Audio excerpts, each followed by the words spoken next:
Okay, I'll be serious now. I'll be serious now. What we're famous for, the most serious Doctor Who podcast there ever was. Oh, the coffee's kicking in. Hello, everyone. Welcome to Adventures in Who. I'm Martin. I'm Tash. This is just a silly gib-gab Doctor Who podcast. We talk about our opinions. Nothing really matters, but we have fun doing it anyway. Today is the 4th of January. We haven't done this for 2 weeks, but the show doesn't come back till May, so there's no rush, really. We can just kind of do this in the 5 months before the show comes back. But today's order of business is, of course, a review for The Church on Ruby Road. We've got some news to kick off with, just a little bit here and there, and obviously some speculation for things to come. But first things first, holiday catch-up. How was Tash? How was the holiday period since we last did this? Yeah, really uneventful, sadly. I was like, I'm going to take a week off and catch up on like video editing and all this other stuff, which I'm not great at, so it takes me 3 times as long. And then I got sick, and then I got more sick, and I got another round of things. Yeah. So it was uneventful, but I mean, it was nice. Like, we planned it so it's just us for the holidays to add some peace to it. So yeah, I can't complain. No. Sickness and all. Yeah, when we did the last episode, I was just getting sick, and you could kind of hear it. And much like yourself, I ended up taking. I didn't mean to take a week off of streaming. I just did. I just ended up not streaming for a week. Holidays are stressful. Yeah, holidays were stressful, especially when you're working over them, and it was non-stop. Exhausting. Yeah. Exhausting. But it was all good. We're back. We're kind of back to normality now. Schedule kind of back on track. Sickness is gone. I have YouTube videos that I've recorded where I sound deathly that haven't gone up yet, because I haven't edited them yet. And it's just like going to feel really weird that I recorded them like 2 weeks ago. And, I'm fine now. Fine. Don't worry. It's fine. News. Let's jump into some news. We already alluded to this. Big part of the news. Show comes back in May. We've got quite the wait. Quite the wait to continue the show. I didn't expect. I thought it was good. I thought it was going to be March, April time, because that's kind of normal. I'm fairly sure when it started in 2005 in most of Russell's series. I might be misremembering. It sort of started around that kind of time, but I guess May.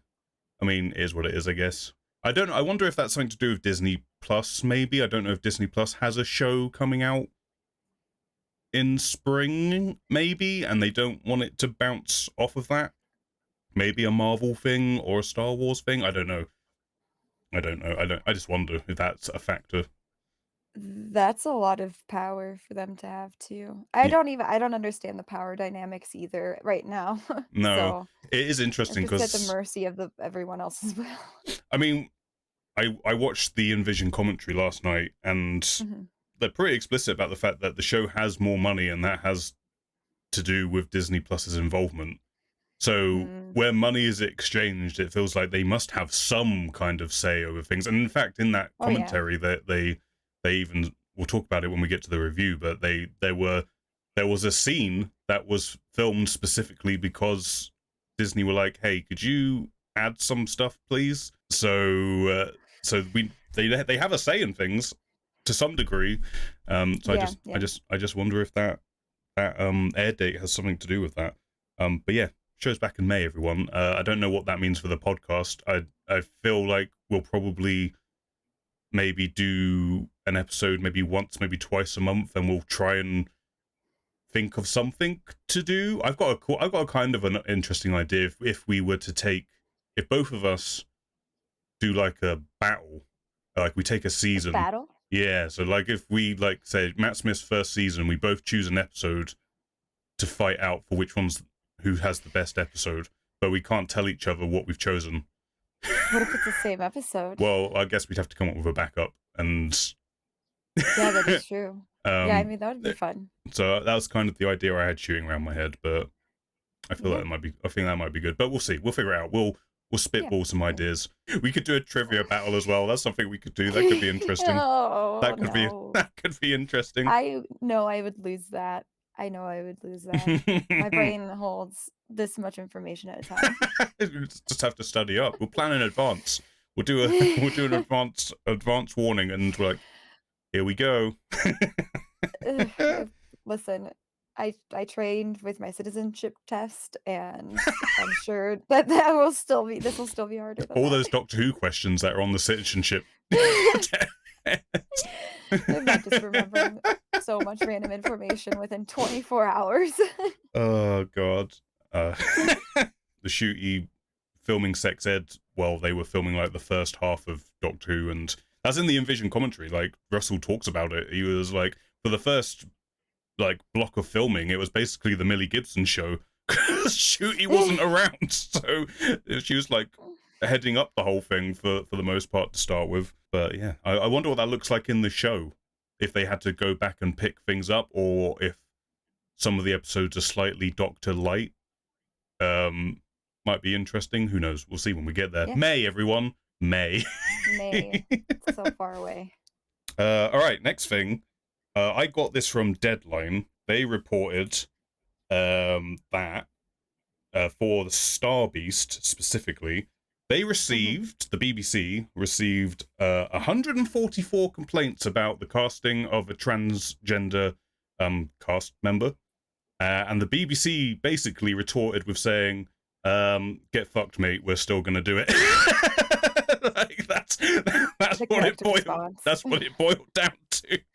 The correct response. And to be honest, I think I read somewhere that I don't know what the time frame for this was, but at least in the UK, the viewing figures for the Star Beast, I think it was like in the first week of its airing or something like that, was 7 million. So 144 people is like, talk about a goldfish in an ocean. Nothing. Yeah. Nothing. And they're like, no, we are the consensus. We speak for everyone. You fucking idiots. Shut up. Shut up, all of you. Yeah. Yeah. And like in the broad scheme of things, like in terms of other UK shows, I get a lot of complaints. Like I know like Love Island UK gets a crap load of complaints, like in the hundreds and thousands, some like Yeah. 100,000s is what I meant to say in on some episodes for dialogue. So a few hundred really isn't that bad, No. and they can just get wrecked because why the fuck do you care? Yeah. There's literal aliens, and you're hung up on this, like. Yeah, it's it like to be like, obviously I'm joking, the BBC didn't tell them to fuck off, but they may as well have done, because their response was, hey, this show has always been about diversity and celebrating that, so it's going to keep doing that. So, you know, that's what it is. It is what it is. Sad news. Richard Franklin passed away, I believe, on Christmas Day. I think I said his name wrong there. Franklin, Richard Franklin, who played Captain Mike Yates during the Third Doctor's era. Yeah, it's sad, but if you like me, I followed him on Twitter. I have done for years. It was kind of like we all knew he wasn't in the best of health in the last few months, so I feel like we were all kind of prepared for this announcement to a certain degree. But it is sad. It's another member of that era of the show who is now gone. You know, it's only like Katie Manning and I know the actor's name, but the actor who played Sergeant Benton, they're really the only main cast members still around from that time. But, you know, rest in peace, first and foremost, to Richard Franklin, and thoughts to his family and friends.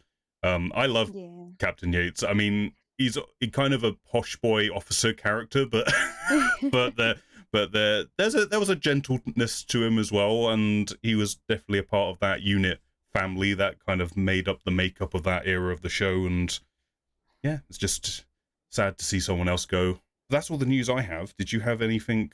Well, and I know we'll talk about predictions a little bit as well. Yeah. But yeah, with the trailer, there's a lot of names coming into play for the new season, which is really, really exciting. We know we're going to see a little bit more of Rose, which I'll save a little bit of that for the prediction thing. But yeah, for YouTube, Kill in the Chat had brought out that they weren't great at acting. They were in Heartstopper, if you've ever seen Heartstopper, and they did a great job in Heartstopper. I kind of put it down to she doesn't have an awful lot to do in the Star Beast, honestly. Um, Yeah, like that's kind of what I put it down to. Like she wasn't given a lot of emotive stuff to do, really. yeah.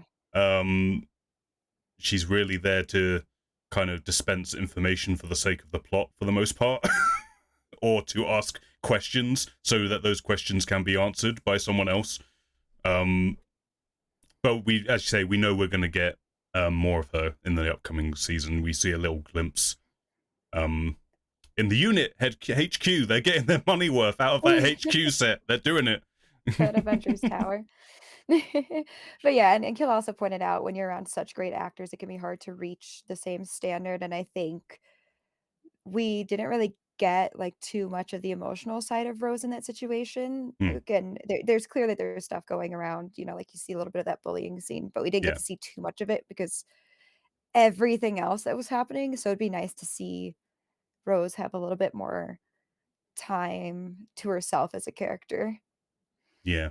I was just thinking about maybe talking about something, but maybe I'll save it for the speculation segment because it makes more sense to Yeah. have it there rather than bring it up now. But yeah, okay, that's all the news then. I guess we can just hop into this review of the church on Ruby Road, which is a title I have to really concentrate to say correctly every single time. I don't know why. It's such a weird. Like every time I go to say it, my head goes Church on Ruby Road. Church. That's what it's called. It's a good old tongue twister.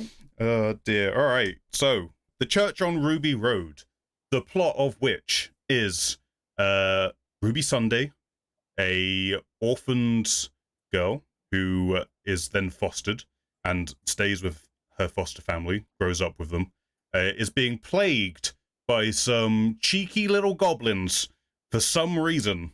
Not really explained as to why she has been targeted by these goblins, but Yeah. these goblins are feeding off coincidence and bad luck and seasoning their prey, which is babies. This has also piqued the interest of a certain time traveler.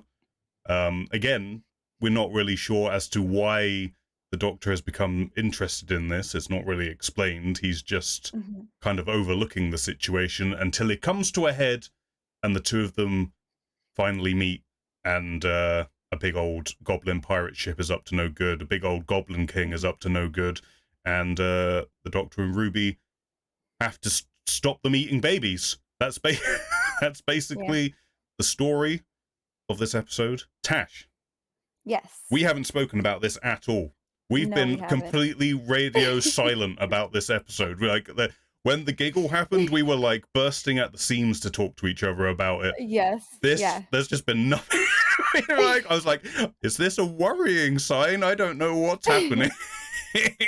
um, but hit me up. Your first impressions, general impressions of the church on Ruby Road.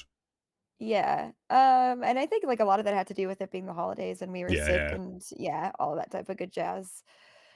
Um, First impressions, I thought it definitely was a Christmas special, like, it had that same kind of Christmas special feel. Mm-hmm. It felt very not super, super similar, but there were similarities with the first time we really see Rose, right, with, like, the mannequin episode for that Christmas special, kind of had that same kind of a feel to it a little bit. So, it was definitely you could see the similarities and what they were trying to do, especially after we had a few interesting holiday specials during Jodie's season that weren't really revolved around just Christmas, Mm-hmm. I think it was New Year's, but I thought it was alright. I did enjoy seeing Shooty, Mm-hmm. and I think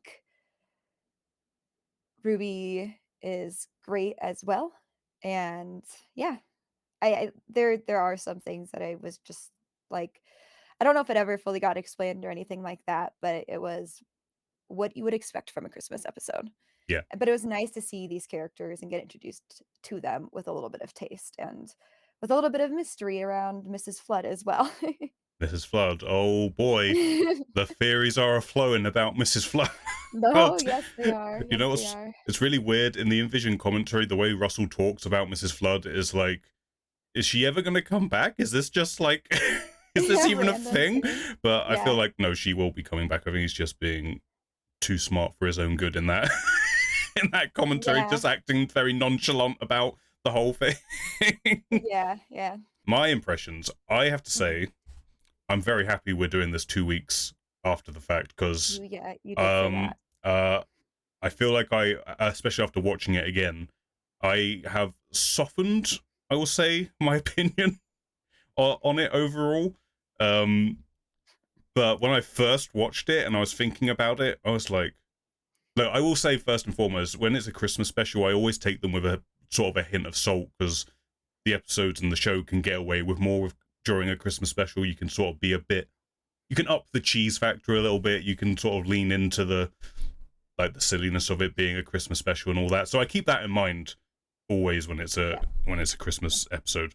Um, but I was like, when I first watched it, I was like, just I do not know if this is for me. I don't, like I will say, Mhm. Shooty for me was doing some fucking heavy lifting throughout this episode, and Ruby as well. I would say Millie was also Brit was also bringing it, Yeah. but um, my God, like I was just in terms of the plot of the episode, I Yeah. was so just not interested in anything that was happening. Yeah.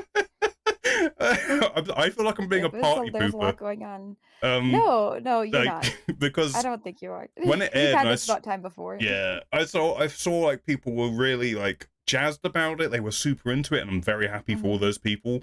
But I'm like, am I missing something here? Like I felt the story was so like I want to say average, but I don't even think it was average. I think Mhm. it was just not. It just wasn't hooking me in at all. We'll get into more specifics as we go, Yeah, yeah. but the like I say, the specifically the plot of the episode just felt very weak to me, all in all. Um, I like Shooty, I like Millie, I like their chemistry together. There's things that I mentioned in our last podcast, which is more, I think, of writing and direction and where Russell pushes the show to go, which just don't vibe with me so much, which I can Mhm. see present again here. I still feel like if we were thinking of it as a Christmas special and putting it up against all the other Christmas specials, Mhm. I would say this is still on the lower end, which is kind of concerning when it's also your introduction to this new era and this new doctor and this new companion. Like you want it to Mhm. come in with a bang, you know what I mean? You want it to Yeah. really like hook you in instantly and be like, okay, I'm ready for this adventure. I will say, Yeah, saving let's grace, go. that I did like the trailer. The trailer was like, okay, that I'm looking for. That's stuff I can look Yeah, forward to. But as yeah. this episode goes, I was like, is it all gonna be like that? it's I was slightly concerned for a second, Mhm. but as always, I mean, like I say, I'm very aware of my like. I think Russell Davis is an amazing writer. He's written some amazing things, but it's when it comes to his science fiction writing in particular, I'm like, mm, okay, Yeah, I mean okay. I'm excited to see what other writers are yeah. doing. Because he's good at shepherding. I'm saying the word shepherd very wrong there. um, he's very, Departing? yeah, he's very good at like guiding other writers and helping them make the best of Mhm. their work, and we see that in his other era. And I assume much the same will happen this time round as well. I have to say, this is the first review we've done where I've literally got a like and nope column. Like, I had to. Buckle on in, And folks. yeah, in the previous 3 episodes, I was like, there's stuff that isn't working quite so much for me, but I can kind of Yeah, just gel with it and go with it because there's other stuff I am liking, and but there yeah, was just distinct things I just couldn't get over. I was like, yep, nope, that's fair. nope. There's a Um, lot, but so little going on, right. I That's a think. very good way of putting it. Yeah, I think. Which okay, specifics in terms Yeah. of I don't know whether just to start with everything I liked or to start with everything I didn't like, or is there anything you wanted to start on? No, I guess to start from the top, Yeah. I suppose, or, like, are these in an order of Not not chronological re- order or not just oh, really. okay, okay. But you know what? Because I feel like I'm being a negative Andy right now. Also, I'll do something that I did like. Let's talk about Shooting Millie because they're the headline act here. Yes. That's what this is all about. Yeah, Um, yeah, I really like their performances and I really like their chemistry. Like some of the like yeah, one of my favorite moments is when the two of them are standing in the doorway and Ruby's foster mom's like running around the flat and they're like bickering in the doorway to each other, like under breath, and every yeah, time they look they like stop and then like there's like yeah, instant kind of electric chemistry that they've got. I really enjoyed. And like I say, I agree. I really like their performances. The only issue I have is again, it's a writing direction thing. Um, it's this idea that Russell really pushes this when it comes to how he writes the Doctor specifically.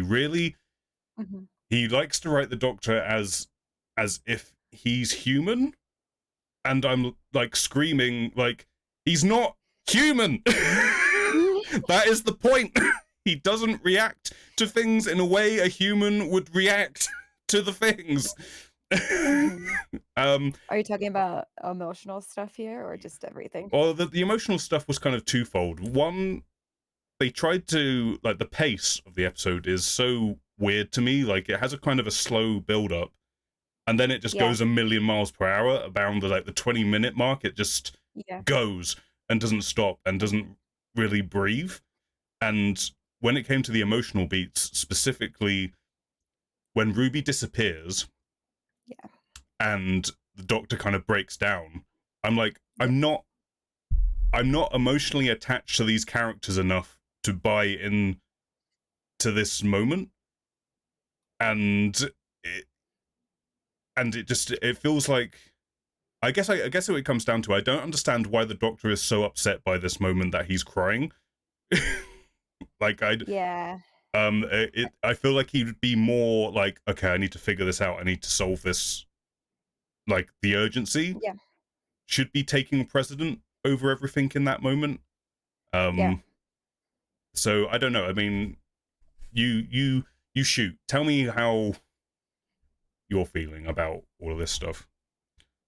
Yeah, well, so I think it's very clear that they're trying to make that emotional moment about the doctor being an orphan, like, that's gonna be the Ruby bonding situation there, and it's a foster home, and you see, like, the fridge is filled with all the foster children that, um, the foster mom was taking care of or has taken care of or come to pass, etcetera, and like you see kind of like that excitement of shooting of like, "Oh, that's amazing, like, humans are remarkable," and then when it's kind of cut within a second, which some of that scene didn't make sense to me because he was talking to Candy, the grandmother, just fine, and Yeah. then runs and then comes back to Candy, and it's just like a total like, all within that same moment where it Mm, seems like the change would have already happened, but that's its own separate thing, but then is talking to the foster mom again, and now that the foster mom has never heard of Ruby, has only fostered like 5 or 6 times, yeah.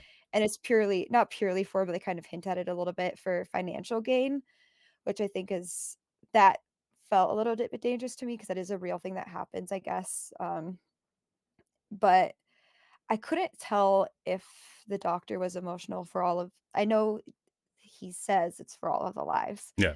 I couldn't really tell if he was emotional really for all of the lies or for how the foster mom's personality Yes. changed and Yeah. having that own motherly trauma themself for like, "Oh, the foster mom's just using it for paycheck," like, my foster mom just used me for my DNA.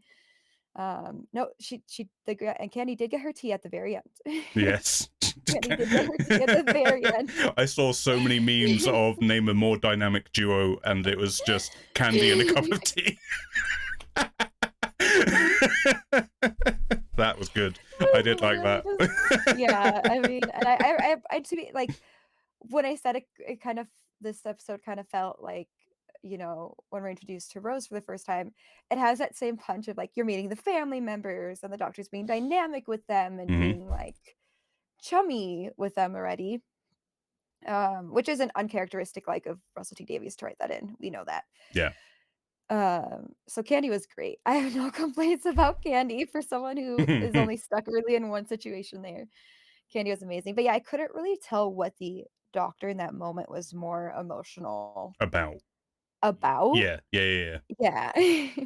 No, I couldn't tell if it was Ruby being gone, if it Yeah, was what had happened to the foster mum because the timeline has changed, yeah, um, or the all the other fostered kids and just everything. If that was what's affecting him, it's not explicitly clear. I guess it's not supposed to be, yeah, but like I say, it's kind of like you're going for a really heavy emotional moment in an episode that has been breakneck speed. We've just had a song and dance number with a bunch of goblins. mhm, I'm I'm not, as I say, I'm not superly like, I'm still learning these two characters. I'm not super like emotionally attached to them as of right yeah, now. So you're trying to play a yeah, real heavy scene and it's just not landing for me.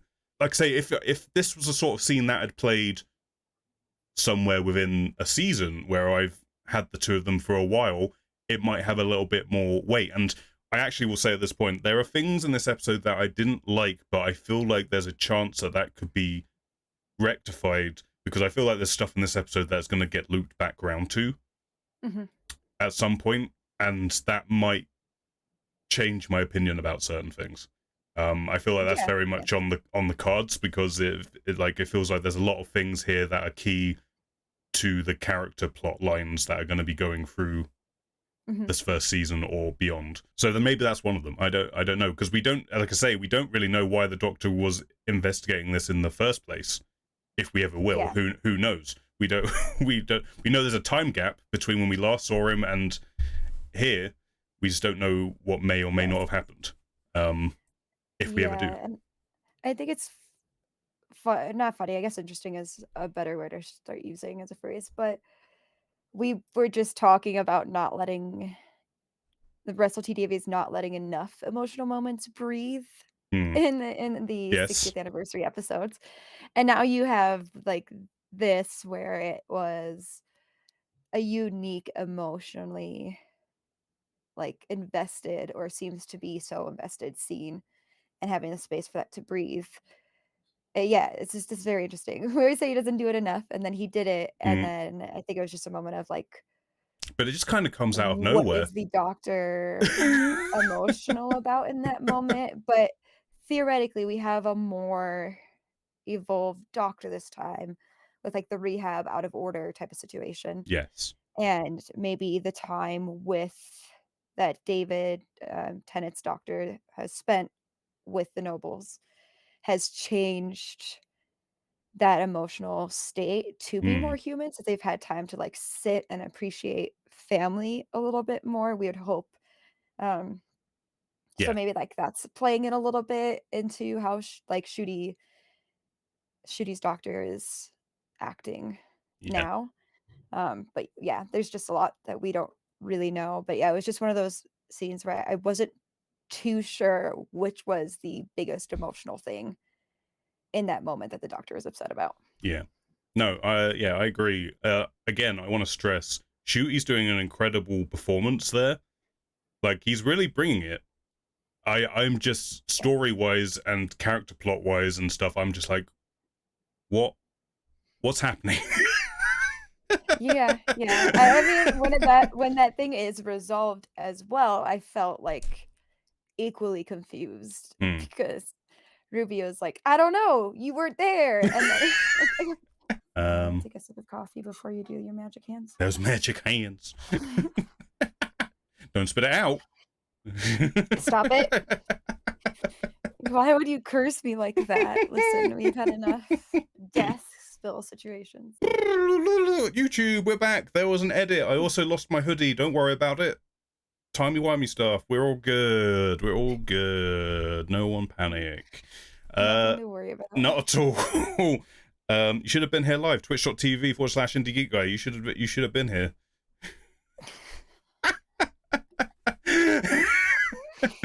That was the first shameless plug. Pin. We put a pin. I will remove the pin and continue our conversation to Yes. the Doctor, his emotional state, what's going on there. Mhm. It's interesting. I feel this is a good time to bring this up. In the Envision commentary, Mhm. uh, talking about how emotive this Doctor is and how he's just kind of wearing his emotions on his sleeves a little bit more than what Mhm. we're probably used to.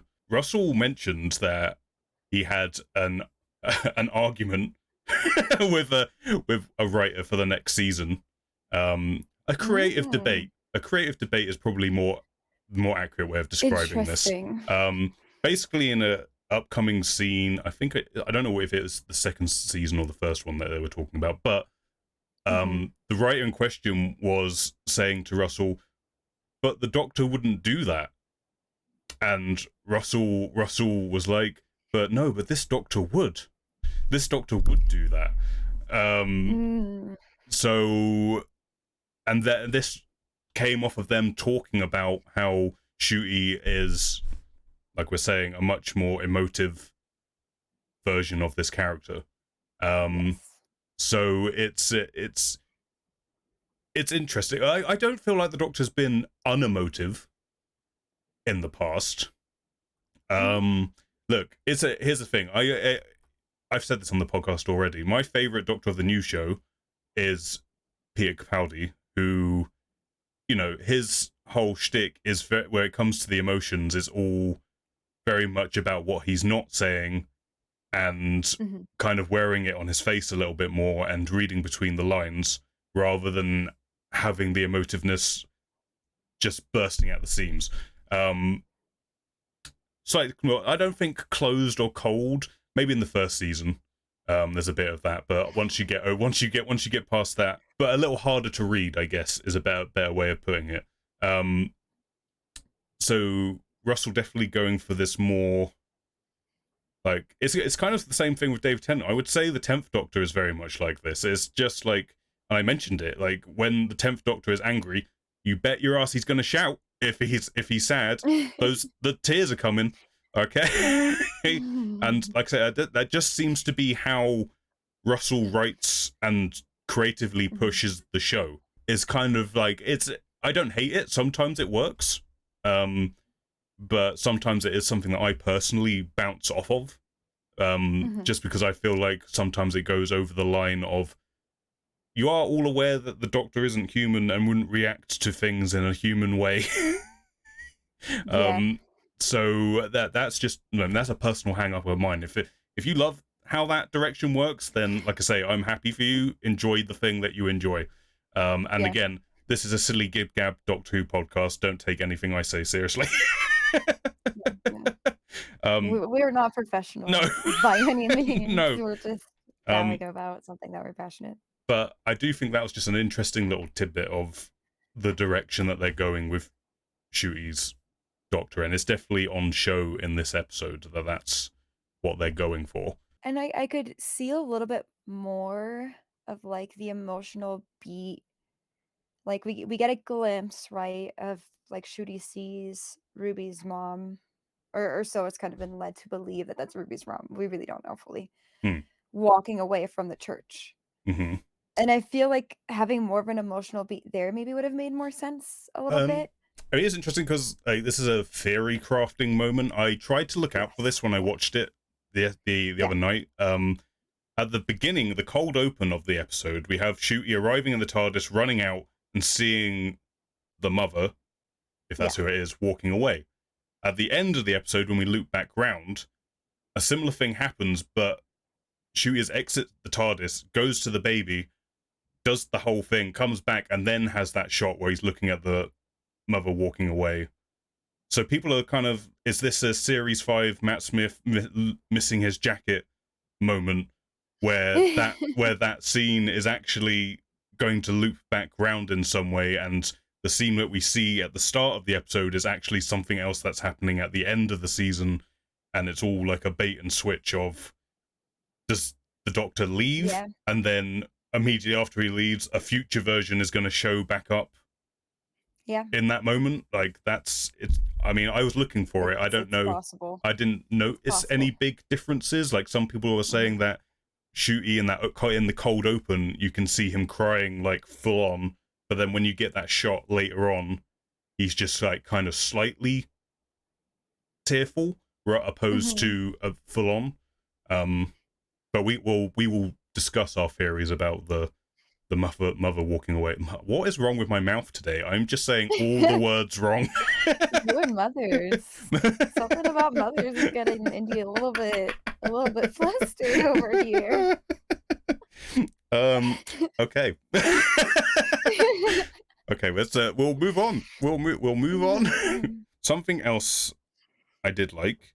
The Yeah, look of the show. Like, obviously, even from the specials, mhm. like, you can tell that they've got more money. Even though most of this episode kind of took place in the flat for the most part. Yeah, But the CGI on the goblin ship, the goblins themselves looked pretty good.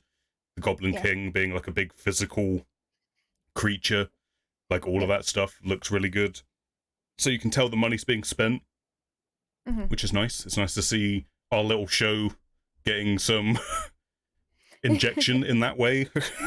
But I was a scene that did stand out to me that I really liked, and it is a scene that Disney requested.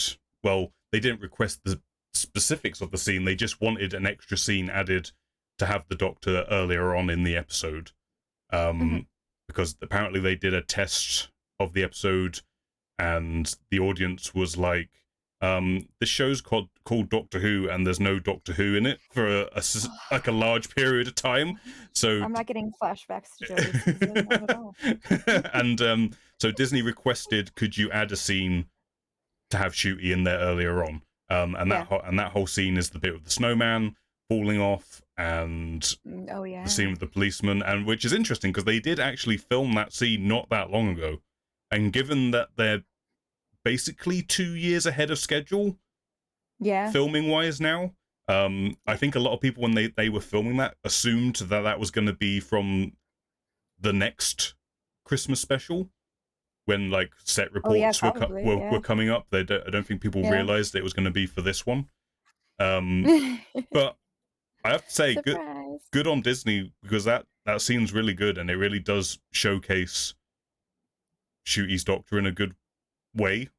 Um, Yeah, I because think like, so. this is the scene where Tash was like, "Did you want to talk about this thing about this Eighth Doctor connection?" Um, Yeah. so for context, for those who may not know, in the TV movie starring Paul McGann as the Eighth Doctor, for some reason the Doctor has some kind of psychic ability where he kind of knows what happens to people in the future. Yes, yes. um, A which is time-sensitive heart. which never happened really previously that I can think of, and never happened again afterwards. Yeah.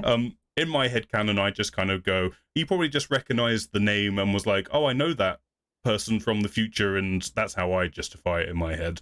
Because I feel the Doctor just psychically being able to just know what happens to people in the future is maybe a little much. It's Yeah. just a smidge much.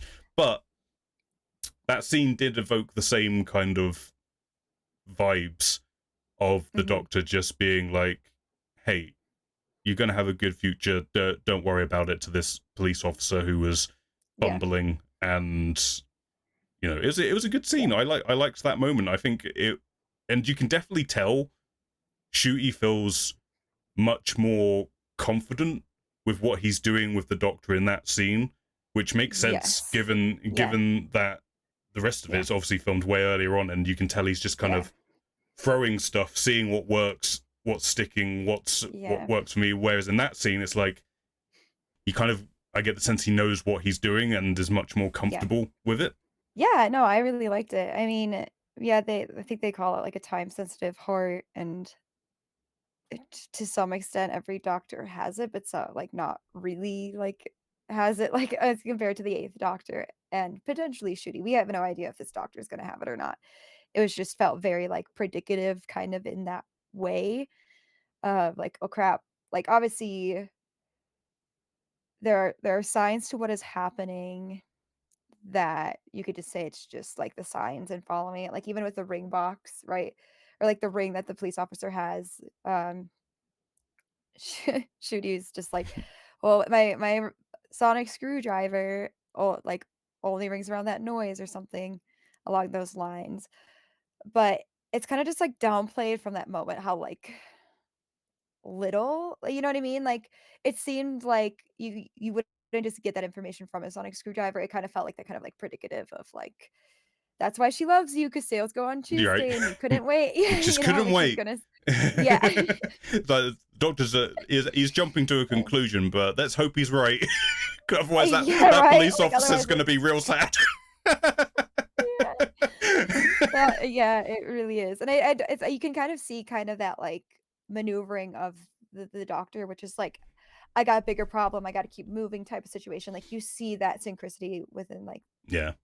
synchronize did I say that right? I'm moving on from that word. No, But it's you can okay. see that within, Shooty acting in that scene, right? It's just yeah, name, doctor, the doctor, like, address, that blue box right there, and, Yeah. like, Shooty is just walking away, like, like, only half paying attention to the police officer a little bit there. Yeah. In that I scene, thought he that does was a cute. really good job of doing the very Yeah. doctorly thing of like, he cares, but at the same time, he's kind of above it all. And like, like, I'm in a Yeah, just rush gotta here. move on. I'm in a Yeah, rush here. I need to get somewhere, but at the same time, I do like, it's gonna be okay. Don't worry. Okay, you're gonna be good. yeah. So like, yeah, it was a I'm not gonna be a complete ass, but yeah. I do gotta get going, you know? I know it, and it is like I Yeah, say, a good note by Disney because it instantly for a whole Disney Plus audience who may have never seen the show before, it's a yeah, good little scene just to be like, yep, this is the Doctor. They live in the blue yeah, box. The blue box can disappear. Um, yeah, yeah, it kind of worked yeah. pretty good for that. Don't question the ways of the sonic screwdriver because fuck if It'll we do know. everything. It can do whatever it needs to It'll do, do everything other except than speak in wood the language of knots. and Yeah, that. knots and wood. Not some wood. Bad time. But cement, we've got down. We have got cement down. We've Resonating seen that, concrete. Oh baby. but not wood. But Not that's a wood. lie, though. I feel like, Oh, it I should look it up. absolutely has I meant been to look it used up. on Yeah, wood. It's absolutely it's been just used like on wood. this is a bold-faced lie. A bold-faced lie. Maybe the Doctor just Like, likes a at the bare challenge. minimum, doesn't it have, like couldn't it just have, like, a laser blade, you know? Like, That's when the just Doctor just pulls out a fucking mini lightsaber, no! just starts hacking I away mean, through the the sonic wood. screwdriver could have it, for all we know at this point. There's so many things on it. Oh my god, that Disney money coming in strong. We got I lightsabers now on the was Sonic. gonna say, we did in the like, when you just have a pocket knife and cut it, but it's I have to now think about it in screwdriver terms as to how a screwdriver can cut it. Oh dear. Um, I'm trying to think of other things that I liked. Um, no, that's a very short list. yeah, like I mean, it's kind of encapsulated by I Yeah, liked their performances, even though some of the creative choices that they're making aren't necessarily for me.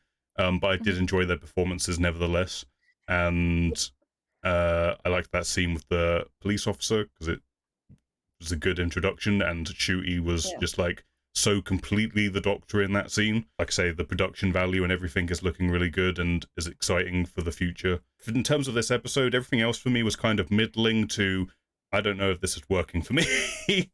um, yeah, and one thing I did wanna ask you, hmm.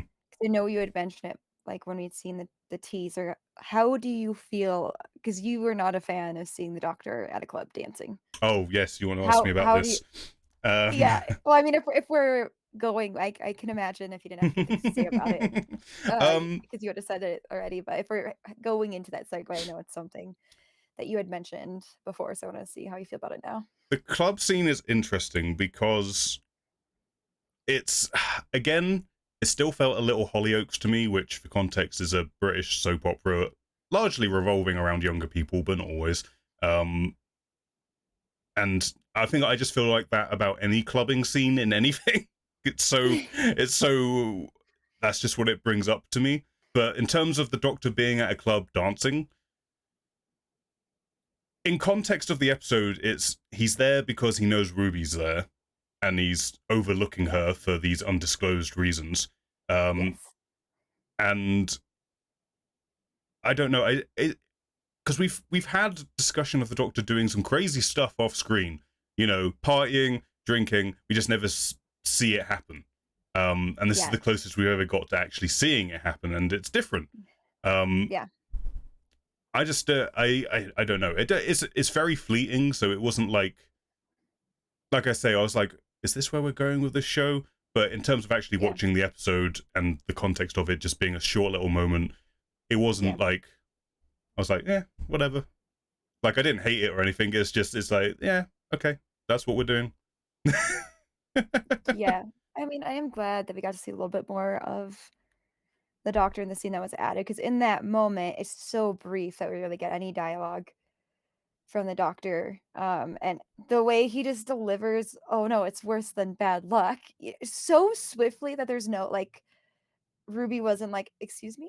You know what I mean? Like, it was just, like, Mhm. such a suave Yeah, move. yeah, yeah. It did a good job of just Yeah. showing how smooth this Doctor's going to be in terms of just Yeah. charm and charisma and Yes. stuff. Which is fine. I'm fine with the charm and charisma. And Eggy just says, "We Yeah. all know, we all know the Doctor fucks." Well, yeah, the Doctor spent a hot, steamy summer With, with Harry Houdini. I mean, We know this. yeah, apparently multiple We Doctors have done this now. Yeah. Harry Houdini pulled. Here's I've said this before, and it comes down to the same thing for me in terms of the Doctor's romance. I'm not interested in the Doctor's romantic life. Yeah. It's just me. That's just it's not like I hate this show now because they're doing this. Not it's just it's not for me. I don't care.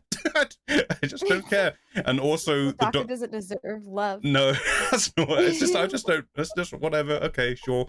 And the Doctor Yeah. just being super horny sometimes. Again, I'm just like I don't care. I don't care. Like it does nothing for me whatsoever. It's a part of nature, Indy. Every person thing has needs. I have needs, goddammit. Even Time Lords have needs, okay? Even Which is Time Lords have it's fine. needs. It can be funny, and that Harry Houdini line was funny. Well, it's um, just funny because it's delivered so smoothly again yeah, that Ruby doesn't even realize what was said until later, when Ruby's like, "Wait, what year was Harry Houdini?" yeah, yeah, Yeah. yeah. But like I say, it's all that stuff is Yeah. just like I'm just like, sure, okay, you have fun. You have fun with that. It's not for me, but I'm not gonna get hung up on it. It's whatever.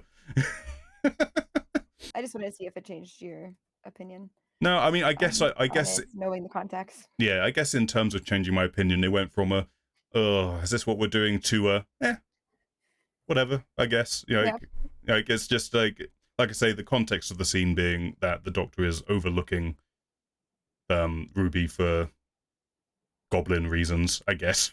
um, Yep. and he's just, well, I'm here. I may as well have a good time while I'm here. Yeah. Yep. How did you feel about the clubbing scene? Because like I said, it's very different. Did you feel like it was a necessary thing? Did it like make you feel like, oh, this definitely makes it stand out for being something different? Like, Yeah, I think, like, times have changed. Times are changing. We're not, like, traditional, like, what traditional, like, young to mid-adulthood is changing for society as a whole, so it's not your stereotypical, like, "Okay, get married, settle down right away," like, it's not. We're seeing a little bit different yeah, of that, so it's not gonna be like an Amy and Rory story where, they were focused on getting married, which at that time seemed young for them. I mean, not in the grand scheme term with all the time travel stuff, but, so I get having a setting that is a little bit more modern in the sense of, mm. like. It's much more youth Yeah, focused. and if they're trying to do kind of like a reboot of this, it makes sense as to, like, it's not the most unrealistic thing to find a 20-something-year-old in a club, Mm. especially, like, sometimes around the holidays, not everyone wants to go home to families or et cetera, et cetera. So, yeah, I don't have, like, any complaints with it. Like, No. I think it showed how suave the doctor was. I think, um, it was a great introduction a little bit into, like, ho who and how this doctor's going to be with Shooty playing as a doctor, and I thought it was great, like, just rip the Band-Aid off now because get your voice off now, like, type of situation, like, Yeah. get over it type of thing, and Y yeah, like, I didn't have any complaints. It was just such a brief dialogue moment yeah. of, Yeah, "Oh, yeah, sure, this is normal," in terms of, yeah. like, what he's saying in that scene, like, clubbing is normal, like, that Yeah. wasn't the weird part. I It I think was just, like, that's the kind brief of dialogue. I think that is kind of my thing with it. Why it feels weird to see the Doctor doing it is because it is such a normal thing to be doing. Yeah, That's what feels weird about it to me. And yeah, I just go to imagine William Hartnell just bopping out in this club right now, like, like, yeah, yeah, because at the end of the day, it's meant to be the. Not only is it the same character, it's the same person. yeah, It's an older version of that character. yep, yep, So yeah. it's just funny to me. Definitely going for a youthful vibe, Mm, which, I mean, yeah, I get for trying to bring in a newer generation. yes. Yeah. Yeah. But before we move on to bad things, Yeah. Yeah. Cool. where does the musical number fall in comparison to good or bad your good or bad list? The musical, what Number, the musical number, number? yeah, Oh, like the yes, Goblin song and the extension of the Goblin song. Um, yes. Here's the thing: I'm not a big fan of musicals. I know a lot. Like, I there are some musicals I like. I like Little Shop of Horrors. That's the one with the Yep, plant, right? I got that right. yep, I do like that one. I'm just very picky about them. In the context of this episode, the fact that the Goblin song itself is diegetic, so it's actually happening in the episode. It's not like people are just stopping mid flow to then suddenly sing a song yeah, for no reason. It's actually happening. yeah, So that I was yep, completely fine with. yeah. In terms of the extension, which I think is what you're getting at, of the Shooty and Millie joining in. I didn't at first. I was like, I don't know how I feel about this, but Mhm, one, I like. I think I'm in two minds about it. One, I liked it because it felt like this is the Doctor being okay. What do I know about these goblins? They like eating babies and they sing. How can I use this to my advantage in some way to escape? yeah, So just I guess I just start singing now. So I didn't mind it yeah, in that yeah, sense because it felt like I said, the Doctor being smart and just being like, how do I mhm. get out of this and how do I distract them? What felt a Do as little natives do. what felt a little weird to me was how quickly Ruby just jumps in. like she's just the moment it starts, she's like on a West End show all of a Yeah. sudden, like, hello. You're like you're surrounded by goblins and a giant goblin king, and this madman is just singing at them, and you're just like, Yeah, I'm in. I guess I'm doing it yeah, too. No questions why not? asked. Which was a little odd. They can both sing, that's for sure. I know a lot of I do wonder if the episode with Jinx Monsoon, because we've seen the costume is all piano based and Oh, stuff. I'm yeah. slightly wondering if that episode is going to be a musical episode. And I'm just going to pre-warn everyone, I don't need a musical episode of Doctor Who. I know so many people want that so badly, and if it happens, Who are these so many people? I don't it's think I know happened these so so many much. I've people. seen it so often on Twitter, on other YouTube videos, just people Gotta stay talking. off Twitter. Yeah, that people It's want. not good for your health. It's not. It's really not.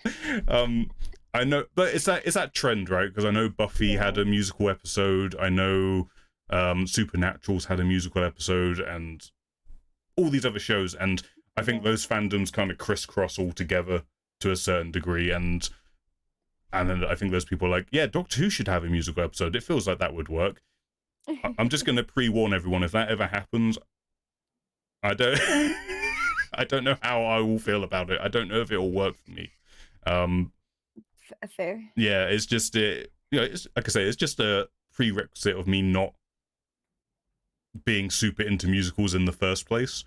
So if it if they do it, exactly, Menno, I was just about to say, if they do it and they do it exceedingly well, then hey, if they do it and it works, good on them, you know. I will reserve judgment until I see it. Mhm, But just be aware that that's my headspace on musicals as a genre, I mhm. suppose. Um, Yeah, how do you feel fair. about them bopping and doing the toots? I will also come from the Oh, same place as musicals are not my jam. yeah. Like, there's only a few, and Rocky Horror Hmm. is, like, such a special case Yeah, yeah. in terms like, nothing will ever compare.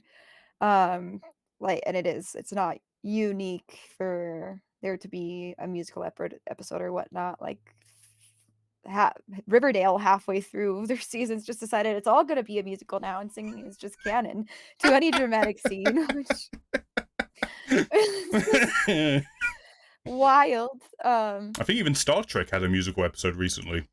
One of the Star Trek shows did that. And probably. yep. It's a thing, I'm telling you. Yeah, yeah.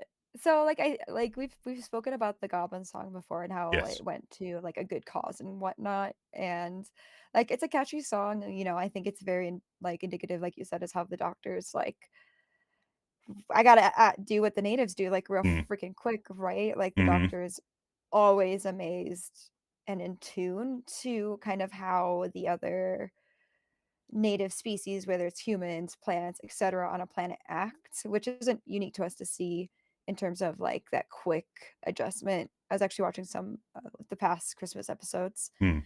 and like the caretaker with Matt Smith when Matt Smith is like reacting to the trees talking and like balls growing, like ornament balls being native to the tree. Like it's very much like you adapt to like the situation real quickly, and you're like, oh Mm. yeah, this is totally normal. And trying to fit in to how to get out of that problem.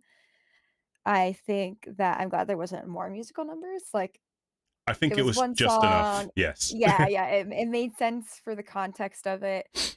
I think I don't wouldn't be able to come up with lyrics at the top of my head just like that. No, That's I can't even come up with normal words to say. this is the thing. Like, I can buy into the Doctor winging Yeah. it. Um, but Ruby, it felt like a bit of a stretch. I know they showed her being in a band earlier on in the episode, but Yes, she's yeah, they just did show that, she's yeah. just playing piano. If she was the singer, maybe then I would have bought into it a little bit more. But Mhm, like, it's like that would have been a good setup to then be yep, paid off in that moment. But she's not the yeah, singer. She's yeah, playing piano. and I think it could be indicative of, like, the Doctor and Ruby being just, like, so in sync already, like, they just have that Yeah. dynamic where they're gonna bounce off of each other and work, like, really quickly to solve Hmm. things, kind of, so it might be, like, a little bit, like, foreshadowing of that, how it's just, like I feel like my general consensus of this episode Hmm. was, it's not we're not a stranger to the Doctor just kind of, like, barging into people's lives and Hmm. fitting in, so Yeah. to say.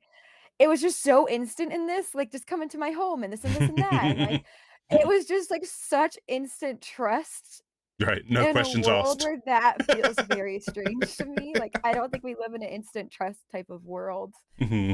Um, I think that was one of the things that maybe felt a little bit unrealistic, not to put realism behind the Doctor because it's a time traveling alien, like, Yeah.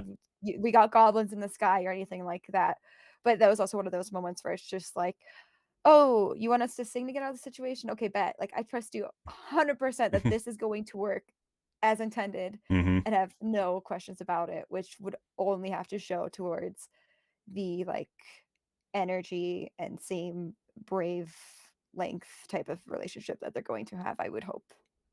Yeah. I do. Yeah, I do Yeah. like it for that. Like you say, like the goes along with their chemistry that they instantly just work together, Yeah. like right off the bat. Yeah.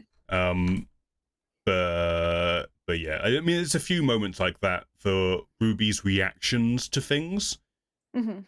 are a little odd, and I don't know if it was more of a direction thing Yeah. where she just seems to react to things in an odd way sometimes. Maybe that'll get paid off in some way. I don't know. Maybe there's more to Ruby than what we understand at this point. Mhm. But as of watching the episode, it felt like when she's up on the roof and she first sees the goblins taking the baby up the rope, Yeah. Um, she's just like, did you just hiss at me? Yeah. I Yeah. feel like Did you in that just hiss at moment, like the baby's there, and she's very kind of like relaxed about everything that she's seeing in front of her, and Yeah, yeah, the goblins and aren't the uh, the weird thing here. and more importantly, she's like, if that was me and I'm trying to get that baby, I Yeah. mean, I don't advocate violence, but I would kick those goblins and grab that baby. Like, she just kind of stands there, lets them tie the baby up, and start Yeah. hoisting it. Like, just charge that you could. They're like up to your shin. Kick them off the roof and grab the baby. It's like, again, it goes back to that kind of that urgency thing. Like, oh, Yeah. everything's moving really fast. Oh wait, we got to Yeah. stop, and then we can go again. Just a little odd. Yeah. Good. That is fair. Good. I'm glad it's not just me who thought that was There like. wouldn't be an episode if she I just mean, kicked the I goblins. guess not. I mean, the episode has to happen. I guess. Yeah. I mean, but in that case, just have it like she gets up on the roof and the baby's already like up in the Yeah, air they're or already something. taking off, and it's like a quick, like, "Oh crap, I need to run," and Yeah, have a yeah, yeah. quick, like, So like I "Did said, you that's what just hiss at I feel like. It's me?" more of a Yeah, directional issue yeah, where like they yep. could have, like the goblin could have been on the ladder and looked back and hissed, and then Yeah, like, as she was, like, trying yeah. to jump or something. Yeah. Yeah, that makes Mm-hmm. sense. Yeah. See, I got big brain. You do. Round of That's me. applause. That's me saying I'm better than the professionals who write and direct this TV show. Put Indy in charge. Don't do that. Absolutely do not do that. I mean, I'm trying to think. I like Ruby's family. We like Yes, yes, I I did like like. all the character chemistry and dynamics. I really liked. Yes. And I'm excited to Yeah. see how those develop as we go along. Um, Yeah. so all I of loved us, Candy. the Mavity gloves. Oh, oh my god, the fucking Mavity gloves, how could I forget? When we were watching this, uh, both of us just, like, looked at each other like, "This is canon now." Mhm. I didn't like the gloves themselves. I liked that they were just normal gloves, that they weren't like Yeah. over the top things. Um, No, yeah.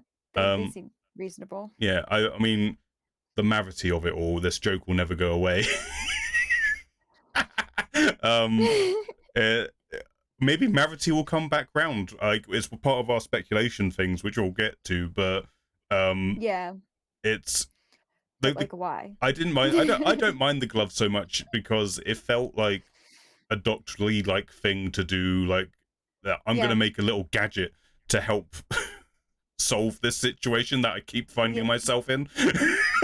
yep. So, like the gloves themselves, I didn't mind, but the continue of the Mavity joke, It's getting old. it's It's getting old. getting old. It wasn't It's that funny getting to old. begin with, then No, it it's was getting so old. such a useless scene I feel that is like now just canon.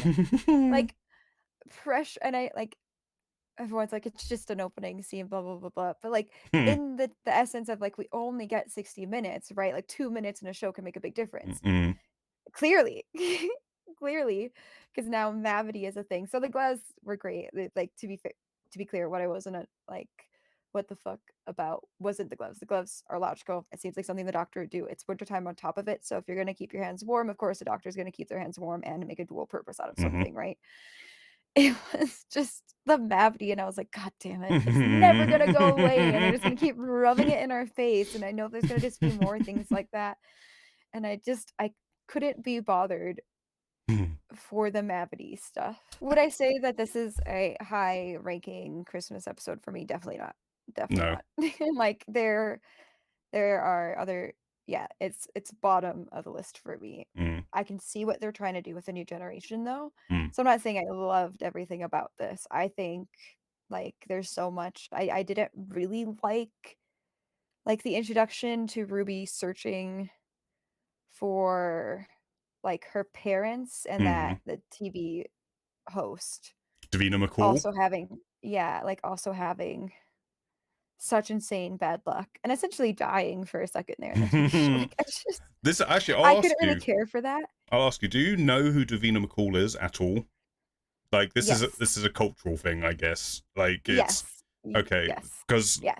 for Yep. those who may not know who are watching overseas and stuff, Davina McCall's a pretty well-known presenter. I don't Mhm. feel like she's as big a household name as she was 10 or so years ago now, Mhm. but she does indeed, I think, host a show that is about fostered kids finding their real parents.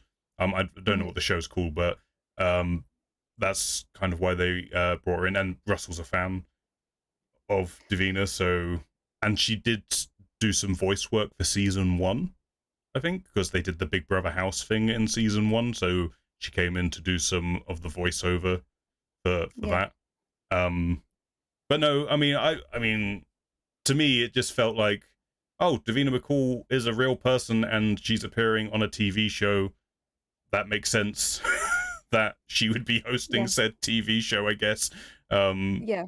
so it didn't really like, I mean, could kind of tell Davina was hamming it up a little bit, maybe going a bit extra on the on the acting than was required for certain scenes, but that's fine. Whatever, you do you, Davina. Yeah, I wouldn't even say it was really Davina, Mm, because this isn't the first time that we've seen a real life, mm, yeah, like, TV host or news anchor or something, like, portrayed in Doctor Who. We've seen it before. For me, it was just kind of the intense bad luck that yes, happened to her as well, like it's where I spreading. felt like yeah, but, like, I do understand the goblins needed coincidence and this and that to, like, weave their way in, Mm, um, but I just felt like it wasn't necessary yeah, it just kind of for they just have it there for a gag her. more than anything. Yeah, like, I think that was maybe just I was just like, I didn't really like, I didn't hate it, but I just felt like it was kind of unnecessary Yeah. a tad bit if, like, Ruby is the one that they're really after. Like, I get when they're together in a situation that accidents will happen to both of them, but for it to be, like, separate, Mm. and I wonder if Davina's like, "No, I need more part in this." I need more part. Davina being the diva. I need more. Give me more material, Russell. I will say, Oh. I Davina getting killed by a Christmas tree is very funny. I'm kind of upset that it didn't get that it didn't Did I stick guess it? because it's very. I get it. It's a Christmas episode. You can't kill Yeah, Davina at Christmas. I understand. And this is my adult brain enjoying the dark humor of it. the But chaos goblins yeah. inside your brain. Yeah. While we're talking about goblins, let's talk about these little Yeah. goblins, shall we? Um, Yes. I'm I'm gonna just, I was gonna try and be democratic. That's not the word I was looking for. Diplomatic. I was gonna try and be diplomatic about the goblins and like, they're okay, but you know what? The more I think about it, I'm just like, nope, nope. These goblins do nothing Got for me.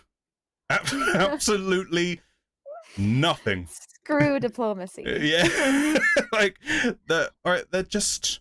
I get they're going for like we said this in another episode, but they're going for that Gremlins Yeah. thing of they're just mischievous little critters. At what point? Yeah. Why aren't they just Gremlins? Honestly, because like got they have no personality whatsoever. Like No. they don't feel like a threat at all. Yeah. Um, Yeah. like I get it. Christmas episode, they're just like a cheeky little threat that aren't that threatening and kind of cutesy, but kind of not. Um, I yeah, they just didn't do anything for me. I just did it like, and that's kind of the big Mhm. thing about this episode that wasn't working for me. Although there were stakes, but it never felt like there were stakes because I never felt threatened by the antagonist. Like I didn't That's I fair. I didn't feel like the scene where the Doctor is like when Ruby disappears, Mhm.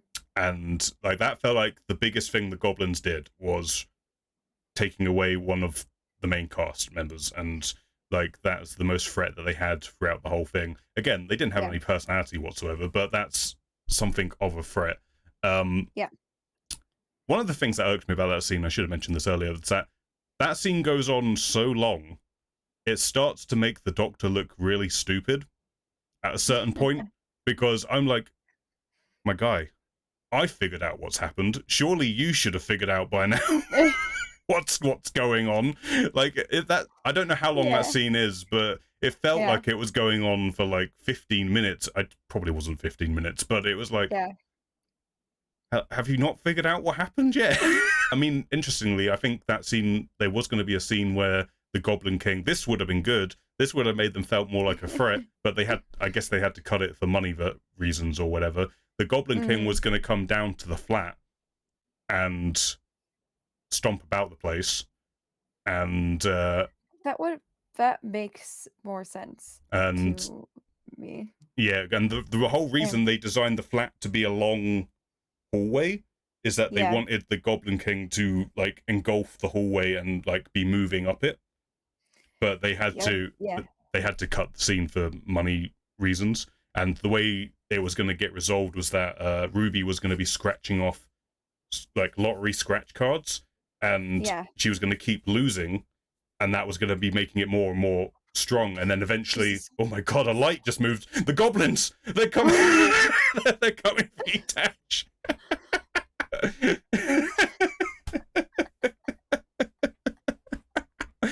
Yeah,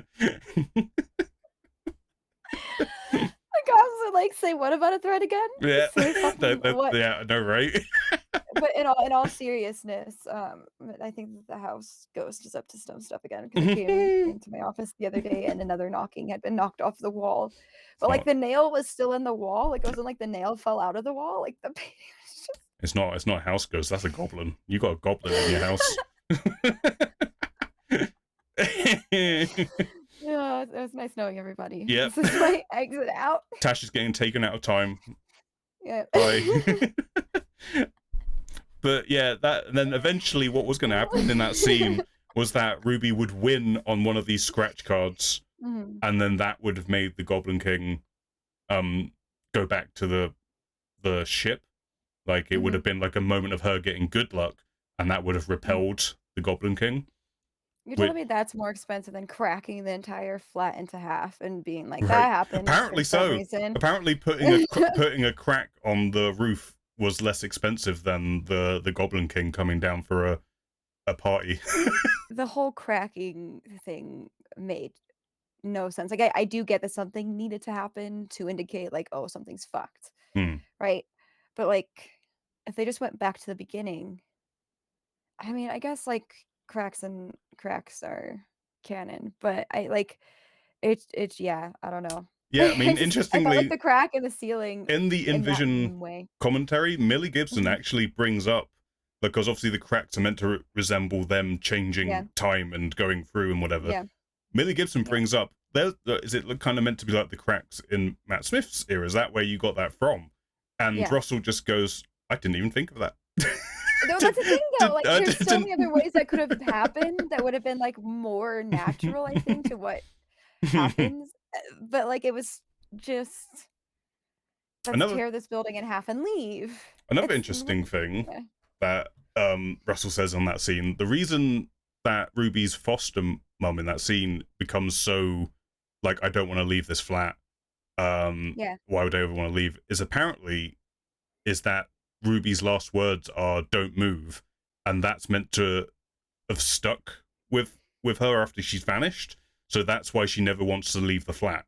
Is because there's this mhm, echo of Ruby saying "don't move," which personally I mm, kind of prefer the explanation of, it kind of shows how important and how good Ruby was as a human being, that she helped inspire this person to be the person she was, and that Ruby has always been that way ever since she was a child. And like, I yeah. don't know, I feel like the explanation of it being Ruby saying don't move kind of devalues the worth of how much of an impact Ruby had growing up with her. Does that make sense? Yeah, like, and we see that with when the doctor's like, "Then why are you crying?" When the foster mom's being Mm, so, like, cold-hearted or saying that they never wanted a daughter, and mm, then the foster mom's like, "I don't know. Why are you crying?" type of thing. But, like, that makes more sense to Ruby as a person, not "Don't move." yeah. Yeah, like You this know? weird time echo, I guess we'll call it. Yeah, Um, yeah. But yeah, No, I don't like that. but I yeah, don't accept that answer. no, I goblins. don't accept that Go- answer. goblins didn't work for me. I think the goblins Yeah. will probably be a smaller piece of a bigger puzzle. I think they're gonna Yeah. be something to do like the tease of the toy makers legions and something bigger on the horizon that sort of stems from that more fantastical kind of realm.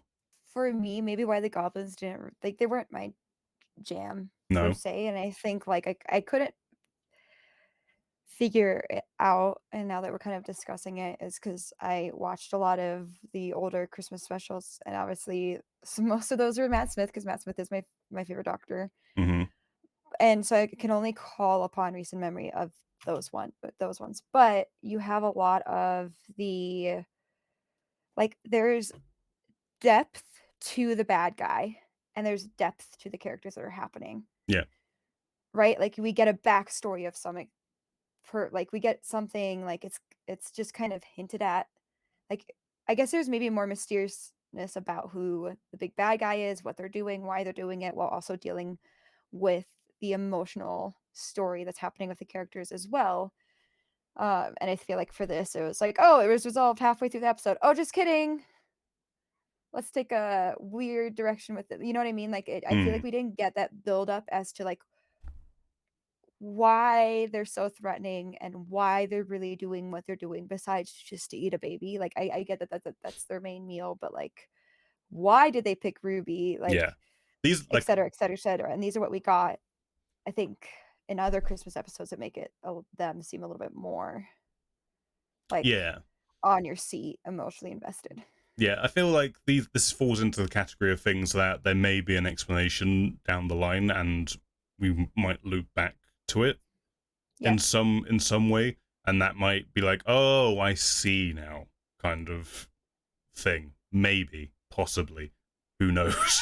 But yeah, I get that they're sort of time traveling rope enthusiasts.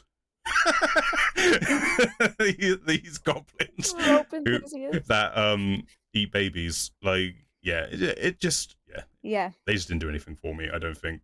To be honest, everything else that's on my note list we've kind of Mhm. covered in varying degrees. Like, I wasn't super into the story because largely the story is based around these goblins that I don't really care for all that Yeah. much.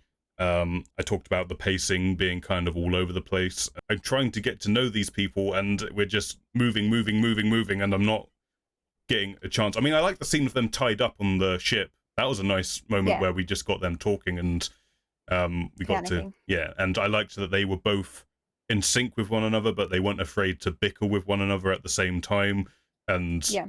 all that good Yeah. stuff. And I said, and I mentioned it already, the part where it felt like the Doctor was being a little bit dumb when he couldn't figure out what was happening when it was really obvious what was happening. Something else in my head. Hello, brain. Oh, we can't not talk about this. And you specifically Oh, messaged yes. me about this.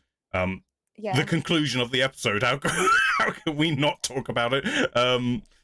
How the Doctor resolves the story, and how the story comes to an end is, I Mhm. guess I'll just stab the bad guy.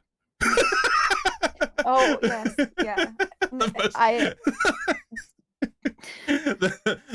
how do I get rid of these baddies? Oh, I know. I'll stab them with a church. That's what I'll do.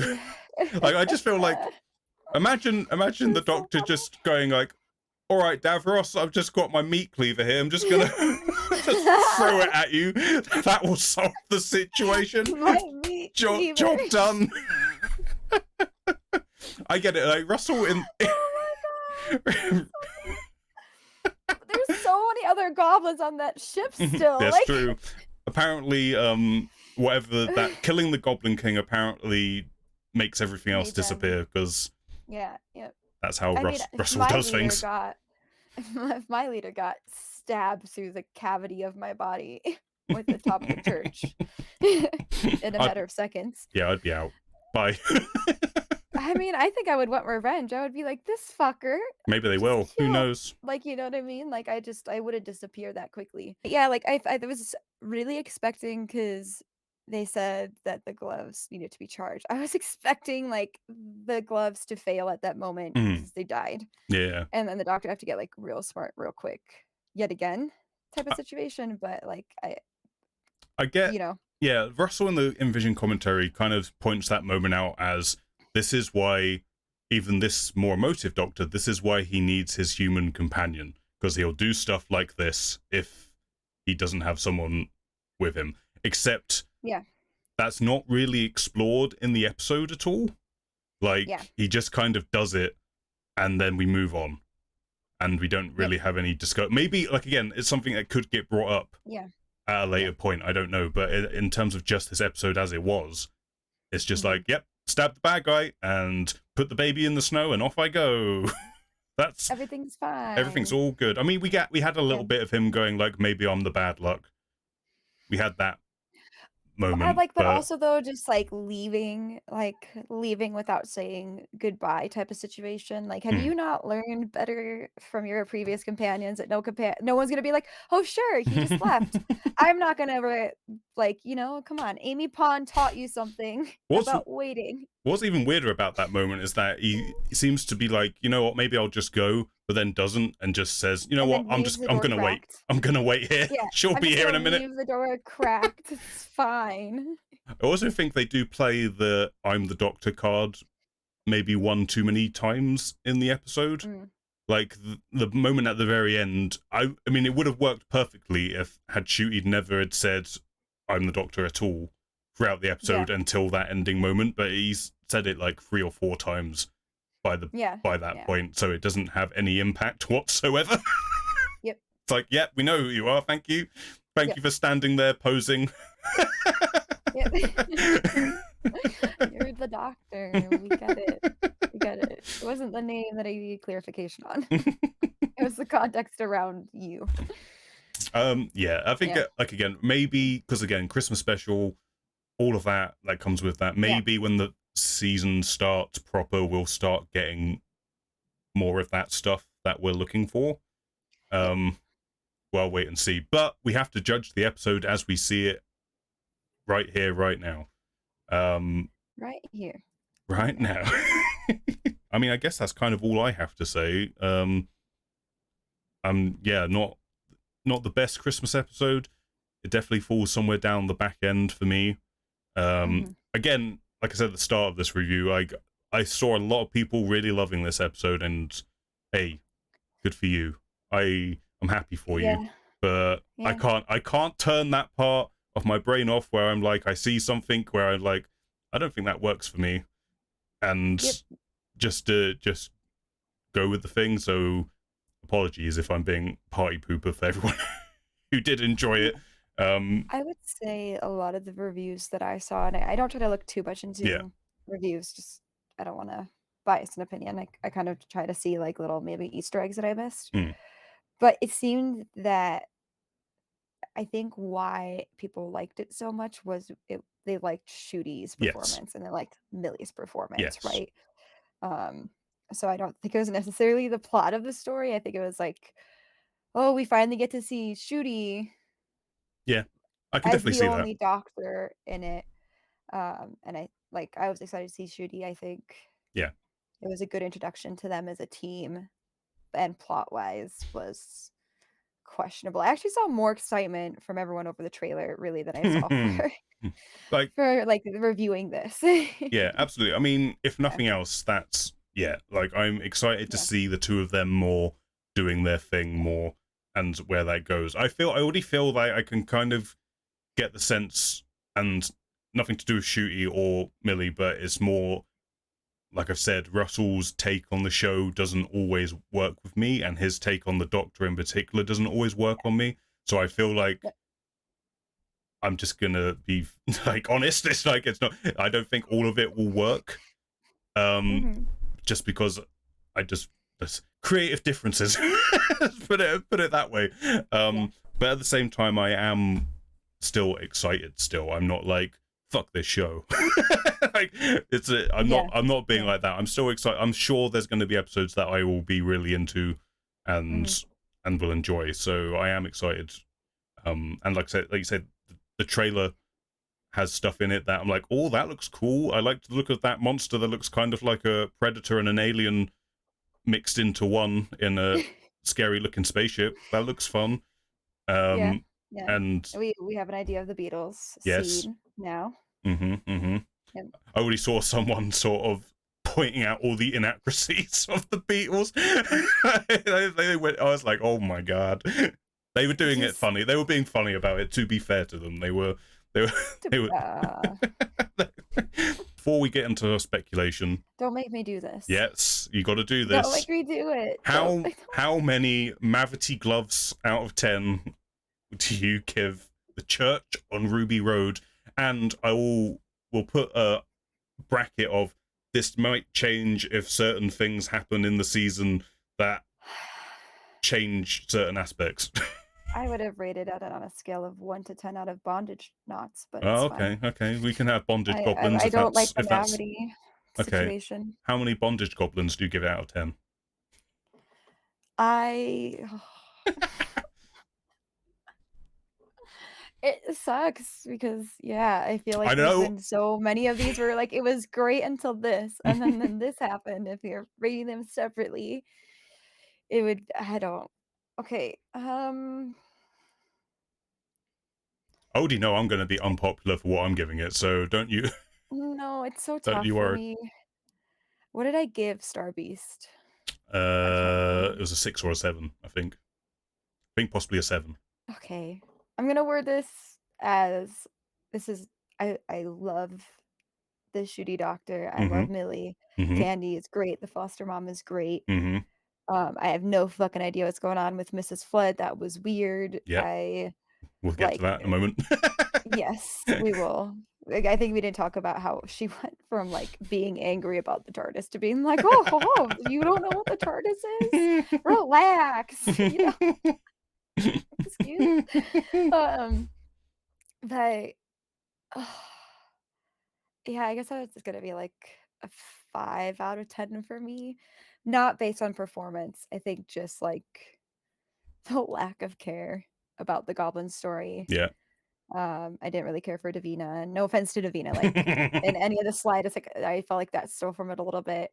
And like I was excited to see a little bit of a more emotional side to the doctor. And like I think that they're gonna be a great dynamic. We see the quirkiness, it'll be interesting to see if the time sensitive heart thing is going to continue on. Um, but yeah, like especially in terms of other Christmas episodes, it's Yeah. not high up there. Yeah. Yeah, I'm kind of right there with you with a 5. And I'll be honest, I think 4 of those bondage goblins out of those 5 is just Shooty and Millie really coming in with the hard carry for Yeah, a 100%. lot of this episode. What 100%. one bondage goblin for just the look of the show being as high quality as it is, even Mhm. though it was very minimalistic in terms of the amount of sets and stuff they were using. Yeah. But then the other 4 is just all Shooty and Millie and the other cast members doing their thing. Like I Candy say, and her tea. yep, Candy Carrying and the that tea. tea. That tea. Oh boy, that was the resolution I was waiting for. That tea. Yeah. I was like, "Get her some fucking I tea." was. It's a problem when you're more invested in an elderly person getting a cup of tea than the actual plot. Yeah.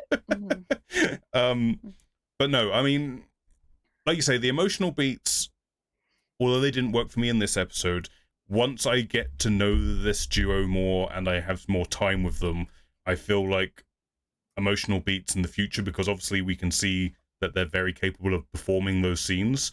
But Mhm. once I've got more time with them, I think they will land a lot better. And I'm Mhm. excited to see that and where that goes. Um, so at least that. At least I can honestly say, whatever I think about the episode, I'm excited to see what the two of them are going to be doing when the season starts properly. Um, Yes. Yeah, w- definitely. which I guess is kind of the goal of the episode overall, Mhm. really. Um, but at the same time, I don't want to give it like a scapegoat of it's okay, you did that bit, the rest of it's fine, you don't need to worry about it. Like, Yeah. still, put put like some effort into the threat of the episode and the story of the episode, Yes. please? But it is nice to know though that like people are still excited about the new Doctor, Yeah. right? It could be way worse if people weren't excited. Mm. Oh, Magic Hand, sorry. Whoa, we're Oh back. yeah. That was a cut. Welcome back, YouTube. We're back. Woo! You Hello. gotta do shameless plug. Yeah. Stream plug, twitch.tv/IndieGeekGuy. There's a link to it down below. There's also a link to Tash's stuff in the thingy below. Stuff. Stuff. Speculation time, Tash. Speculation time. We can talk about things we may or may not be excited for. I guess to dovetail off of the episode itself in terms of speculation. Mrs. Flood? Mrs. Flood, Yes. we have Yeah. a next door neighbor to Ruby who seems to know more than what she's letting on. She's up to something, that Mrs. Flood. I would say not at first, though. I feel like there's a switcheroni. Yeah? You think, what, as in someone switches out with Mrs. Flood? Like, did someone murder Mrs. Flood? Is that what you're saying? And took over her body? Is that what you're saying? Listen, she was so grumpy and pissed off about the TARDIS earlier. Like, why would you put this here? You need to move it right away. and then all of a sudden she's not. I And she's feel like, you've never seen a TARDIS before? Yeah, I feel like I Like don't the know. same neighbor. I think that's meant to be a clue as to that she has no idea that it's the Doctor's TARDIS specifically when she first sees it, like just the box standing there. But then once she sees it disappear, she then clocks, oh, it's a TARDIS. So maybe that's to indicate that it's someone who knows what a TARDIS is, but may not know who the Doctor is, or may not have met the Doctor before. No, I call bullshit. You call bullshit? She even said you don't see these around any. I don't know if it's specifically her, but in the scene they talk about like these aren't really around anymore. Like police boxes. Yeah. I think. But does that mean she's been hanging around on Earth for that long, or she's just saying shit to fit in? I think if she's not, like, something happened to her. You think something actually physically happened like, to her? I don't know if it's physical or something like that. Like, I'm probably gonna be so wrong about this. No, it's fine. This is what the speculation is all about. You do your thing. But some trickery is happening towards the end, and I feel like it doesn't just seem like she was hiding the fact that she knew what a TARDIS was earlier. Like, it's such like, yeah, I don't know. I don't know. I feel like if I saw a blue police box, I'd be like, "Is that a TARDIS?" Like, if I knew what a TARDIS was, I would be running into every fucking police box for the foreseeable future, being like, "Is this the one?" Like, I wouldn't be like, "Get it off of my sidewalk," to someone who, yeah. But in that context, surely you'd have to know who the Doctor is specifically, and that their TARDIS looks like a police box. That's what I'm saying. Something happened. Yeah. Like, in between the time period. Yeah. Okay. I see you. Something happened to Mrs. Flood. I don't know if it was physical, mental, emotional. I get you. Or how about this? Do you think friend or foe, where Mrs. Flood is concerned? Like, do you think she's being too encouraging for her own good when she's like, "No, go Ruby, go, you'll have a great time," or do you think genuinely means it? I think that whatever happened to Mrs. Flood in the span of this episode will indicate. If whatever took Mrs. Flood's place, whatever creature murdered that old woman and took her place. I'm leaning more towards foe. Okay. I mean, that's a fair shout, to be fair. Like, why would you have such a mystery about someone who's just going to be like, "I'm your best friend"? Like, it's. She was so grumpy. And it was just like, "Oh, hush on." Like, like, it wasn't even just the TARDIS perception of it. It was, like, the way she's even talking to the neighbor. Right. like, again the second time, it was like, "Oh, there's nothing to worry about." Like, it just yeah, I don't Okay. know. Okay, no, Sus. I get you. I think sus is Sus. fair. Sus is fair. I am I'm not going to commit to something has happened to original Mrs. Flood and someone has taken over I'm her gonna die on body, this hill. or yeah, you die on that hill. You stand by it. You might be right, and if you're right, hey, I owe you a cookie or something. Like, um, I think she's someone who's trying to fit in. Maybe she knows about the goblins. Maybe that's why she's there. Like, she specifically knows that whatever this other force is that is seemingly targeting Ruby for some reason, Mhm, that she's in on it on some, or not in on it, or she at least knows about it to some degree. mhm, And that's why she's there in the first place, just kind of fitting in. And maybe she knew it was the TARDIS the entire time. She was just playing dumb, or but I mean, the fact that she sees it disappear and she looks shocked, and she's the only one there, so she's not like putting that on for show. Like who's she showing off to at that mm, point when yeah, when no, the I agree. when the TARDIS like Yeah, initially disappears and she's walking with her shopping bags, and she's yep, like, what? Um, yeah. so I can kind of see why you think something might have happened in that time span, because why did she react like that? And then later on, she's all like, "You never seen one before." um, Yeah, uh, it's time. um, I'm leaning towards she may not realize that it was a TARDIS to start with, but then Okay. she figures out that it is, and it will go from there, and she's just like maybe just waiting to see what just sat there like, Yep. interesting. Let's see how Very this interesting. plays Yeah. out. In terms of identity, I am leaning towards, I mean, it's weird that you would set up a mystery and us not know who it is, like if it's Yeah. someone completely new. Like, it feels like if you're setting up a character in that way. Same goes for Ruby's mother, by the way. It feels like, why would you hide someone's face if you don't already know who they are, or are going to eventually see who they are at some Yeah. point? Um, Yeah. so I feel like Mrs. Flood and Ruby's mother is going to be someone that we've either met already or are going to meet, Mhm. and it will come full circle in some way. Or Mhm. legacy character, I guess, because everyone's like, it's the Rani, it's Susan, it's whichever female character from Doctor Who's past you want to pull out of the hat. That always Yeah. happens.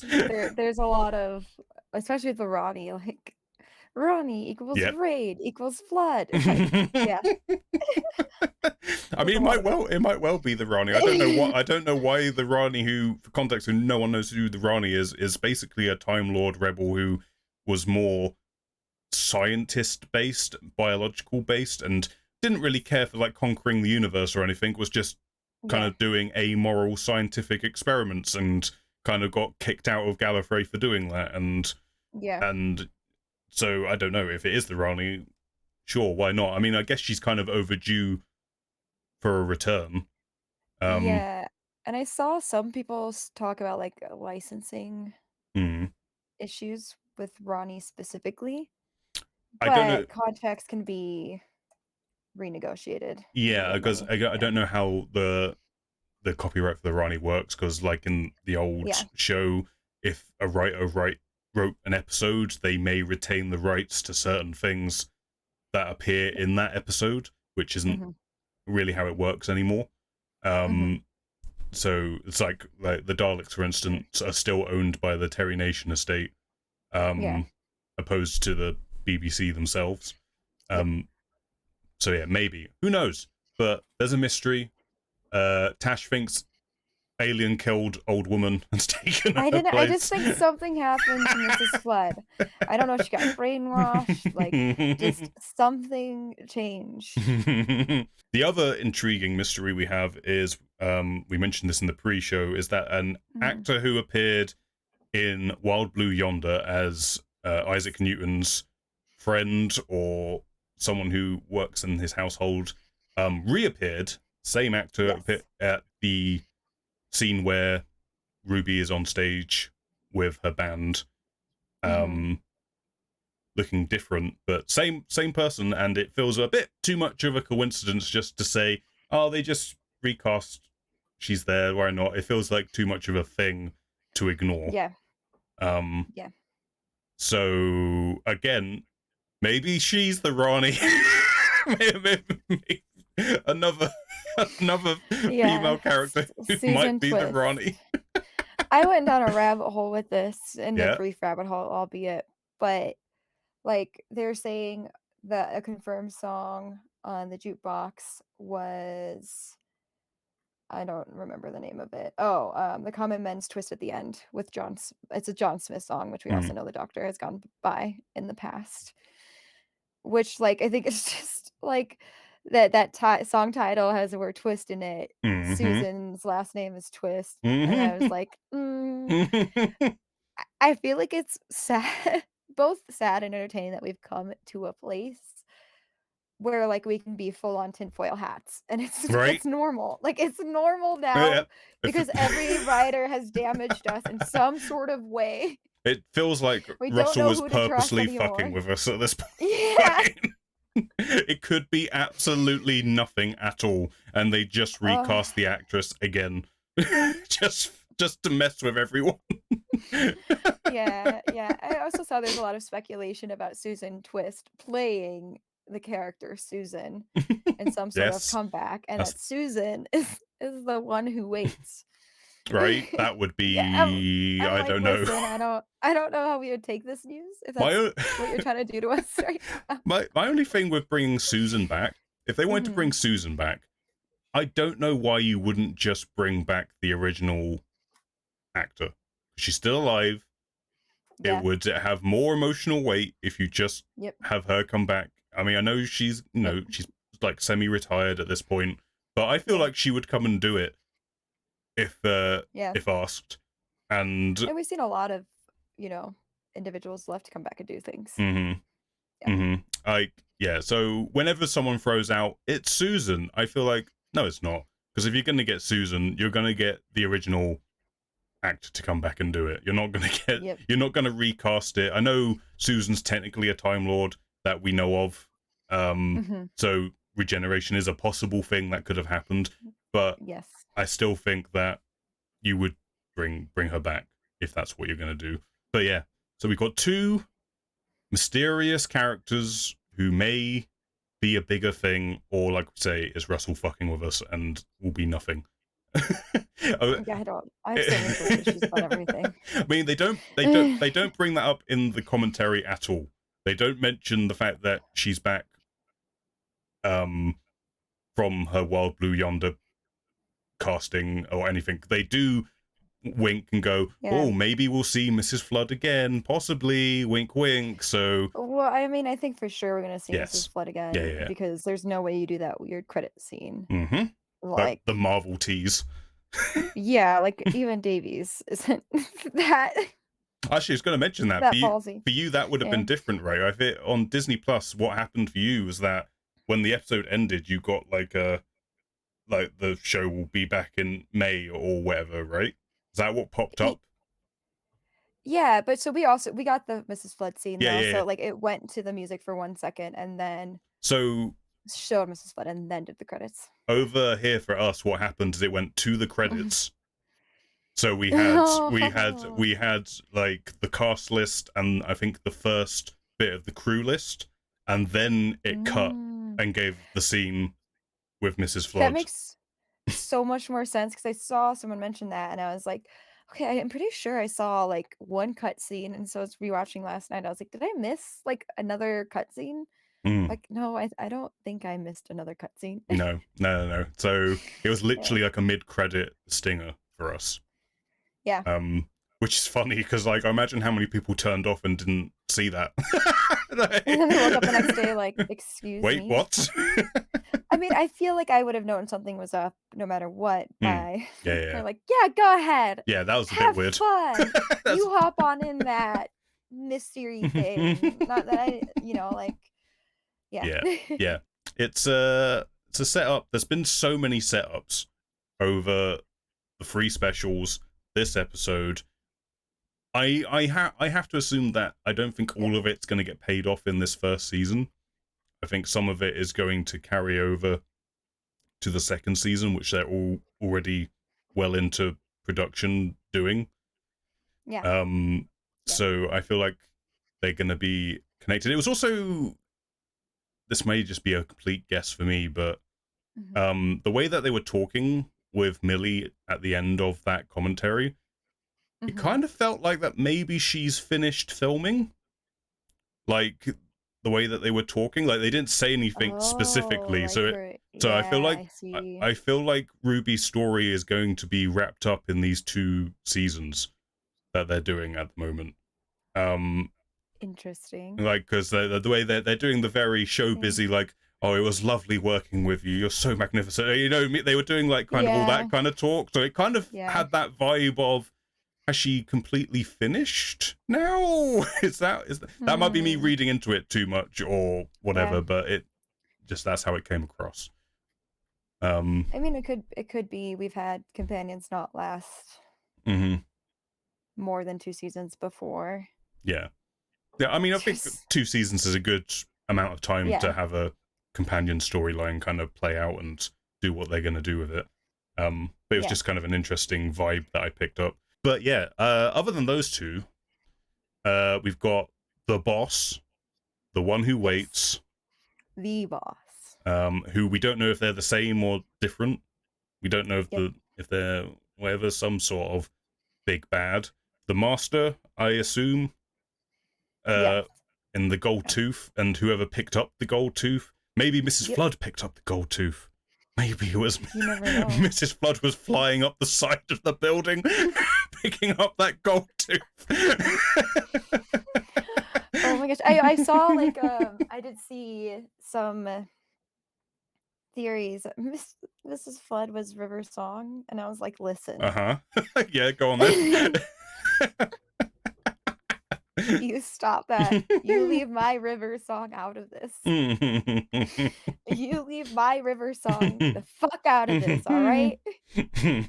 It's hard to really speculate because they don't really give us much. Just that, hey, have this. Like, there's no real like Yeah. anything to grab onto to be like, ooh, it feels like it's hinting towards this or this. It's just Yeah. mystery. Yep. Come back later to find out. Yeah. Will we even acknowledge it? Who knows? Yeah, yeah, yeah. You're so right. Will we ever acknowledge this? I don't know. Yeah.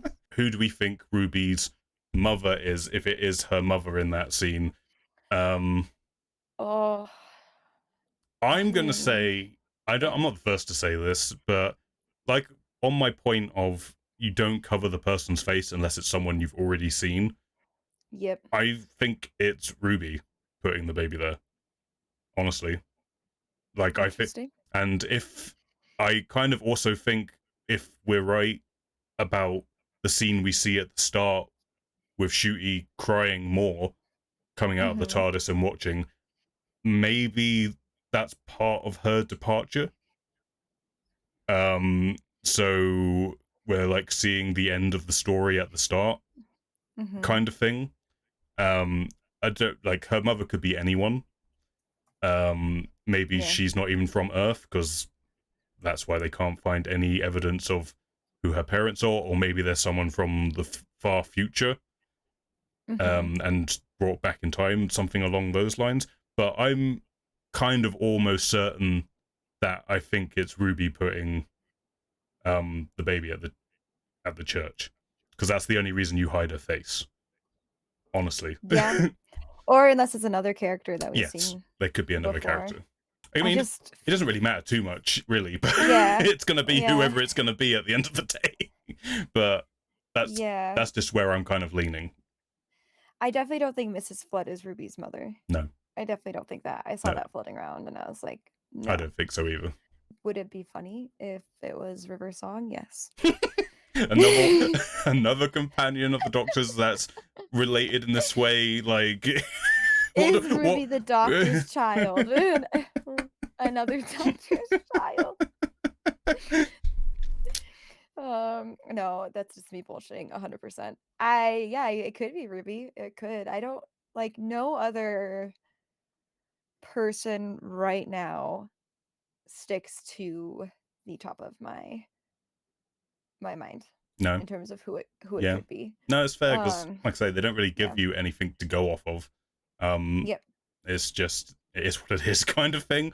But Yeah. that's what I mean. I mean, Eggy in the chat is going with the. It looks like Jodie Whittaker's boots that are on the mysterious woman walking away. And I saw a few people Mm, posting that. And if it turns out to be Jodie Whittaker in that scene, that will genuinely shock me. Like yeah. if that is actually what happens, that will, honest to God, surprise me. Yeah, that would surprise me too. What if it's the silence weaponizing another child to get to the doctor? They're at it again. Those pesky They're doing it silences. again. We had a crack in the wall. The silence is back. We ask no further questions. All right. No further questions. Yeah, like but so you see like a tiny bit of the face, not a lot, but like Mm, a really, really tiny bit. And it doesn't look like it doesn't look as small of a face as Jodie's face, if that makes sense. right. And what I'm saying, like it's just you Good just old see Jodie like Tiny Face Whittaker. Yes. She's known.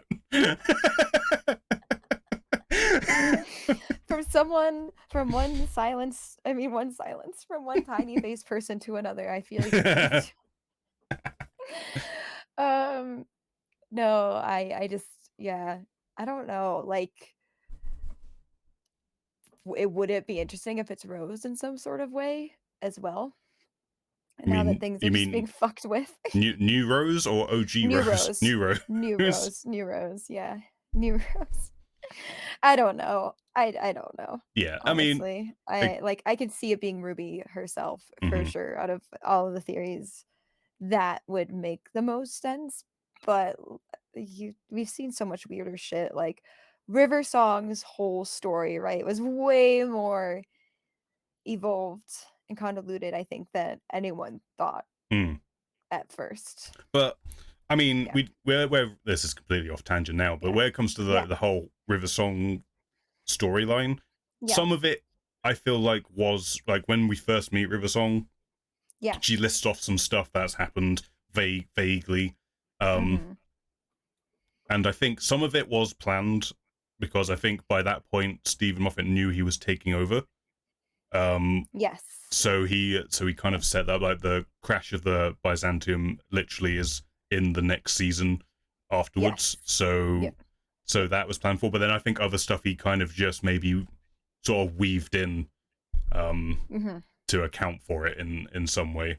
But at least it's something. Like there was something like tangible where you could go, oh, so maybe it's this or this because she said this or this. With this, it's like there's a hooded Yeah. figure. Go for it. Figure it out. I mean, it's the same, like, we saw a hand pick up Yes. the gold tooth A with no other, like, context of how they arrived, like, we see characters walking in right around the same moment, like, walking out of the scene into the building. Hmm. I should be more specific, but it's just like, "Here's a hand, have fun with it," and I'm like, there's a lot of just have fun with it, Yeah. and yeah, yeah, we'll see. We'll wait and see. Eggy's saying it's Missy, maybe not the Michelle Gomez version, but a different version. So the master, essentially. Would you say Mm. the I want a Missy comeback. I want a Michelle Gomez comeback. yeah? That's not because of personal reasons at all. No, not at all. Not Not at at all. all. I'd have Missy back. I'd see it.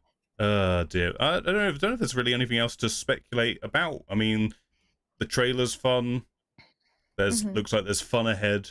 There's gonna be some creepy looking episodes, some over the top looking episodes, a smattering of different guest cast members. Get my words out. We Yeah, there's a stellar fucking list, mm-hmm. though. Stellar, like, so many great names Yep. in That whatever capacity they're gonna be in it for. that Disney money, baby. get those cast members. um, Yeah, yeah. I don't think I know. Like, I mean, obviously Jinx Monsoon we know about.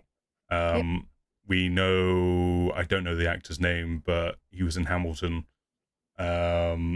Oh, I know who you're talking about, Yes, yes, which and seems like a potential love interest quarrel situation well, happening there. it felt like they spoiled the episode because it feels like they kind of revealed that whoever he's playing is going to be the bad guy in the episode, which is meant to Yeah. maybe be a surprise that he's I the bad don't guy. maybe, But maybe. he had a laser gun at some point. They're like in oldie times, and his character has a laser gun and points it at the Doctor at some point. I mean, we've seen weirder shit happen in old times though, Mhm. like time traveling spaceship bedrooms. Yeah, but no, it's yeah. I don't think there's much else to Yeah. speculate about other than it looks fun. There's some squirmy monsters with big tentacles coming out of their mouth, and Mel's back. The Beatles. We know Mel's Oh going to yeah, be we know, back. yeah, we know Mel's going to be back. Oh yeah, I forgot to mention this in the news. They did a Blue Peter thing. If you don't know what Blue Peter is, it's a kid show, like a show where they do various different bits and pieces to document things that kids might be interested in. Um, and a Interesting. and a kid won a competition, an art competition to do with Doctor Who, and they got a guided tour around the studio and stuff Yeah. as a reward. Yeah. And they met up with Shooty and Millie while they were shooting an episode on the unit set. And Mel and other unit members were around, so we know they're all coming back Yeah. to do some more stuff. So that should have been in the news segment, but it's here now. They're back. They're back, baby.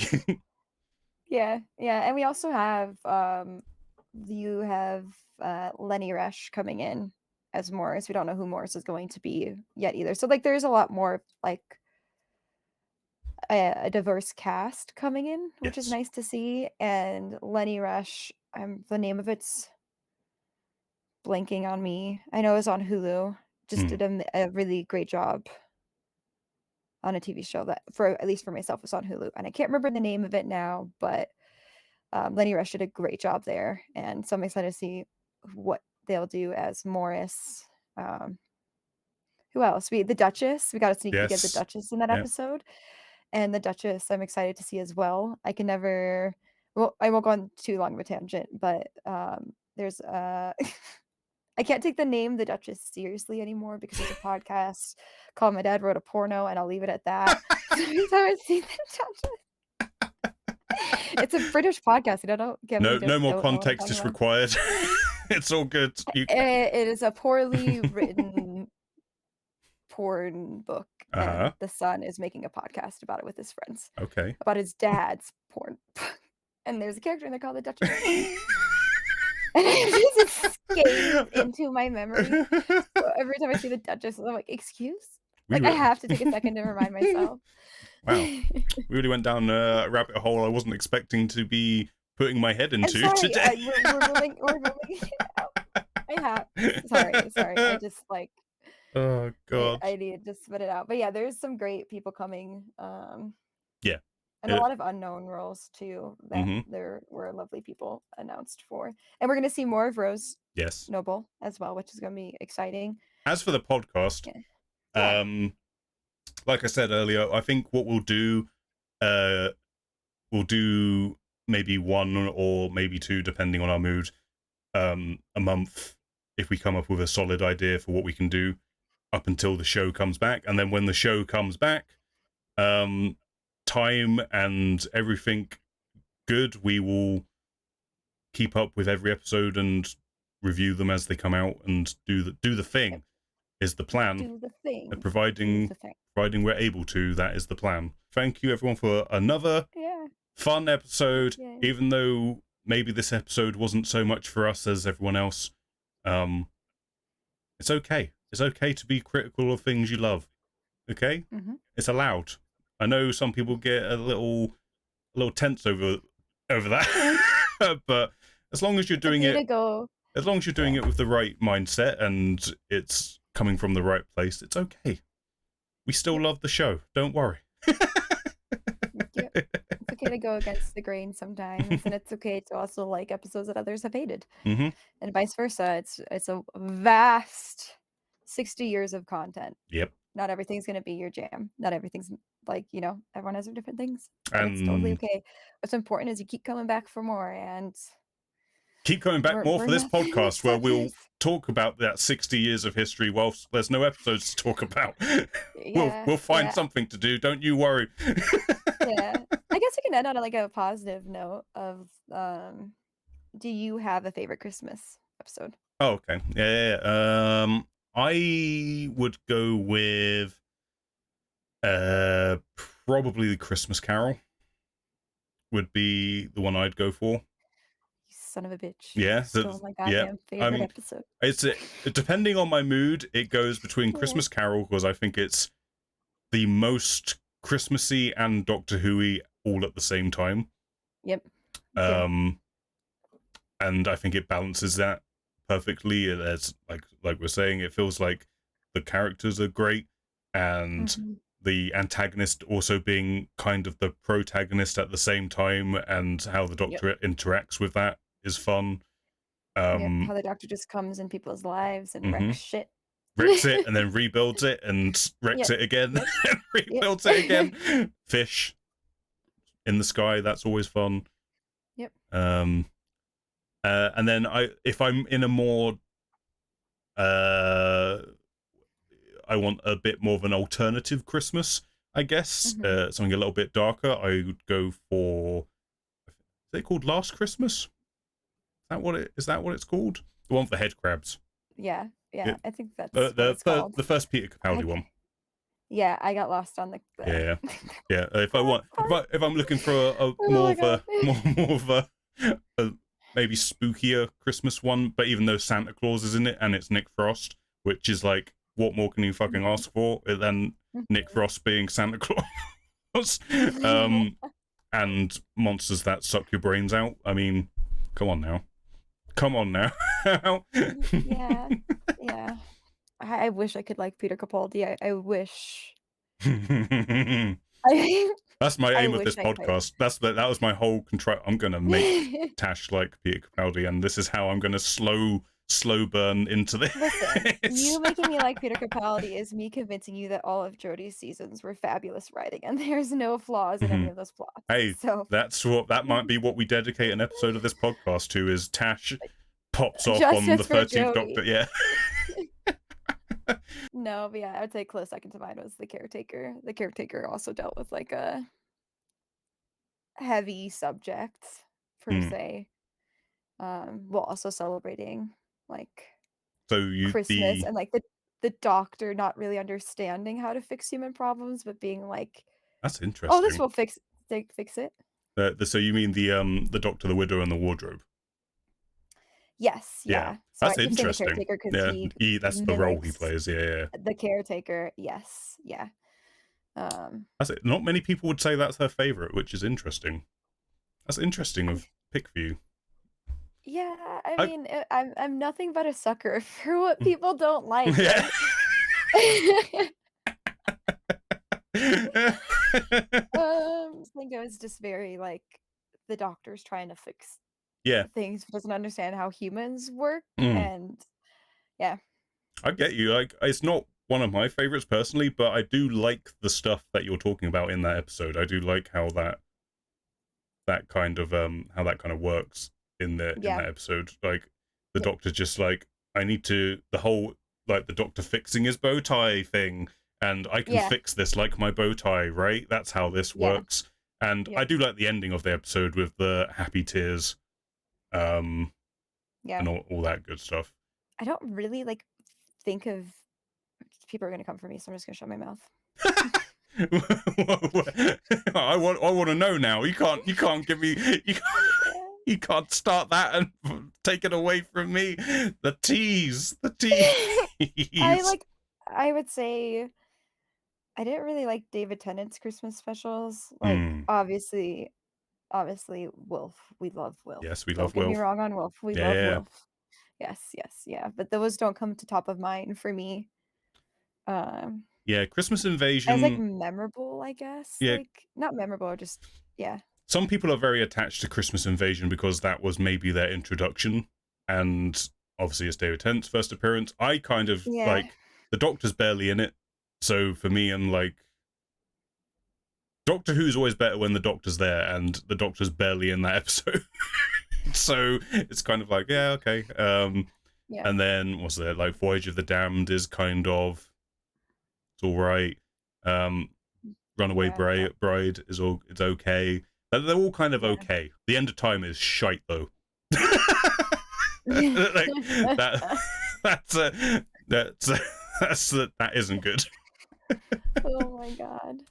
But yeah. I mean, also, yeah, Mama in chat is saying that Capaldi's companion made it tough, and Clara, like, the first introduction episode of her isn't too rough, but yeah, it wasn't my favorite companion either, but I think that also kind of ties into that was a Christmas special, right? With Which her one? getting introduced after Amy and Rory left. The first So time we see. yeah, Clara's like, I guess, well, not even her original character, because she comes in as Oswin Oswald first in the Yes, Dalek yes. episode, and Yeah. then she comes in to be sort of companion character in the Snowmen episode, Yes, the fucking snowman. and then she dies in that, and then she gets introduced properly in the Bells of Yeah. Saint John with the actual Clara who we stick Yes. around with.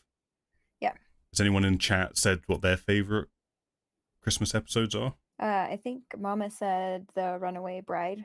Runaway Bride. I can see that. It's fun. Yeah. It's a fun time. You get a car chase with the TARDIS. Why not? Who doesn't love giant spiders in the sky, you know? Giant Christmas spiders.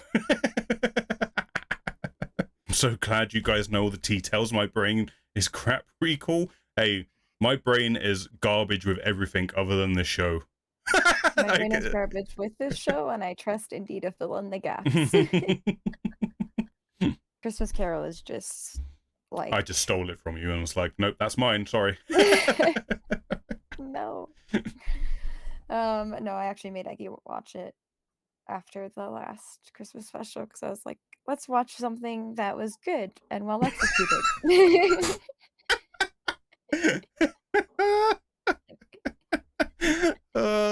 Once again, I will reiterate. I think we are You don't, both yeah. excited for Shooty and Millie and the new Yes, season. yes. Nothing to do with that. Like, yeah. Right, here's, I think, all of the Christmas episodes. The Church on Ruby Road is not here. Let's see, do we agree with these ratings? Tash, is via IMDb. So, Oh, okay. Okay. so the Christmas Invasion, David Tennant's first, is 8 out of 10. Apparently. I think a lot of people have a sentimental kind of grasp on that episode for kind of various different reasons. I would give it more of a maybe a 7, maybe even a 6, mainly because the Doctor's not there for most of it, and Yeah. it's not one that I would ever go back to rewatch. Really, Yep. The Runaway Bride, which is Catherine Tate's introduction, 7.5, Mhm. which I think is mostly fair. I think I that's think so. I think so. I mean, yeah, I don't think it was a 7 point. Actually, that's a lie. I could see 7.5. I just think that Christmas Carol was probably like a 9 out of 10 for me. yeah. We'll Yeah. see. I don't know what that's got at Yeah. the moment. Voyage of the Yeah. Damned, 7.6. Voyage of the Damned Voyage of is the just Damned. it's just kind of fluff to me, really. Yeah, I don't It's care for it. Yeah, it's not super interesting. And then you've got like Yeah. Russell's turning the Doctor into Jesus at one point with We don't go there. literally 2 angels carrying him aloft. We don't go there. We don't go Which is there. an interesting choice. Yeah, we don't go there. The next Doctor, I completely forgot that this even existed, which is the Cyberman, Cyberman Yep. episode. Got Where there's a 7.4. fake doctor. Yeah, I would give that more Yeah. of a 6, I think. I don't think I really like that one either. No. Like I said, but like these are all David Tennant, which I've already. Yeah. The Yeah. End of Time Part 1, which I guess Part 2 isn't a Christmas special, technically, so sure. Part 1 got 8.2.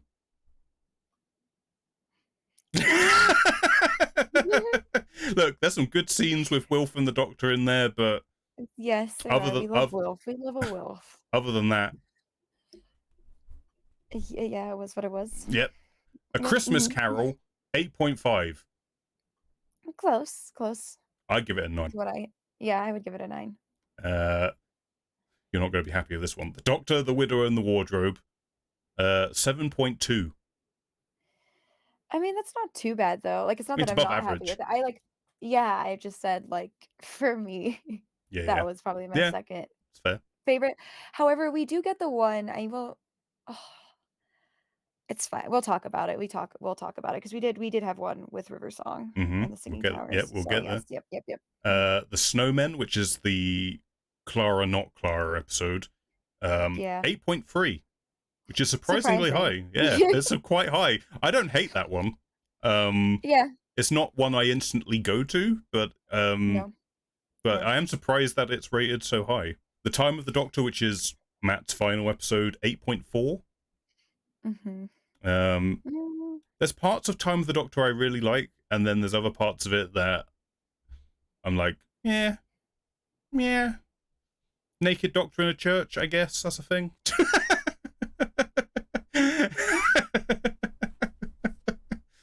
I don't know the point of that gag other than the Doctor and Clara like, we're naked apparently, and he can show his wig off, I guess. yep, yep. Last Would have been a Christmas, perfect market moment. 8.1, which is head crabs, and it was called Last Christmas. Look at me, I know what it's called. There you Um, go. uh, Yeah, but yeah, I agree with that. Husbands of River Song, which is the one you were talking yep, about, Diamond in the Head of yep. Greg Davies, 8.5. I think it's a fun one. I think it's a fun Yeah, kind of comedy episode, and yeah. even though it's a comedy episode, I feel like the creatures that split their heads and stuff, they're kind of cool and threatening, and even though they're not in it super much, but Mhm. um I think it's a fun little romp. And I know we don't care much for the Doctor's love life. I Yes. understand that. But I felt like it was nice with the doc to see the Doctor and River Song Yeah. together I got in that. Well, I yeah, feel like the River Song relationship works for me because we spent so much time in it. It's kind of not, you kind of yeah. can't not get invested in it because so much time was dedicated to building it up. And it wasn't like an overly annoying like, No. I love River Song. I think River Song challenged the Doctor so many ways, which is nice to see the Doctor knocked off a pedestal a couple of times, you know? Yeah. Yeah. Yeah. And then the return of Dr. Mysterio, which is the kind of superhero pastiche parody one. 7.3. That I is the least memorable one to me. um it's an interesting, when I first watched that one, I was kind of like middling on it, but over the Yeah, years it's kind of grown on me, weirdly. I didn't expect it to. It's obviously the Doctor dealing with um River Song not being in his life anymore and finally having said goodbye, and that's kind of what it's built off of, and yeah, having a superhero there for the hell of it, and all of that stuff. It's fun. I like his speech at the end of the episode where he's basically, where he says everything ends and it's sad, but then everything gets to begin and that's always happy. So I like that moment. So it has grown on me. It's another rompy fun one for me. That's mhm. that's how they're rated Interesting. according I to wish I could like IMDb, Peter. the ultimate source of rating. 100% true. What would they ranked on the Rotten Tomatoes? Yeah, I have no idea. What if they would tell a totally different It story? might do. It might well do. All right, I think that's good though. I Yeah, think yeah, we're covered. We did our Christmas episode 2 weeks after the fact. Go us. we did it. Woo! Um, thank you for joining, everyone. YouTube, thank you Yeah. for hanging out. Twitch, thank you for hanging out. We're still going to be here. Twitch, hey, twitch.tv/IndieGeekGuy. You should have been here live. Just saying. Should have been here live. I don't know when the next one of these will be. Me and Tash will hash out some ideas, what we want to do, Yeah. and we will let you know on Discord. And yeah, we'll let you know when the next one happens if you want to be here for that. But for now, dear viewers, goodbye, YouTube specifically. Bye. Bye.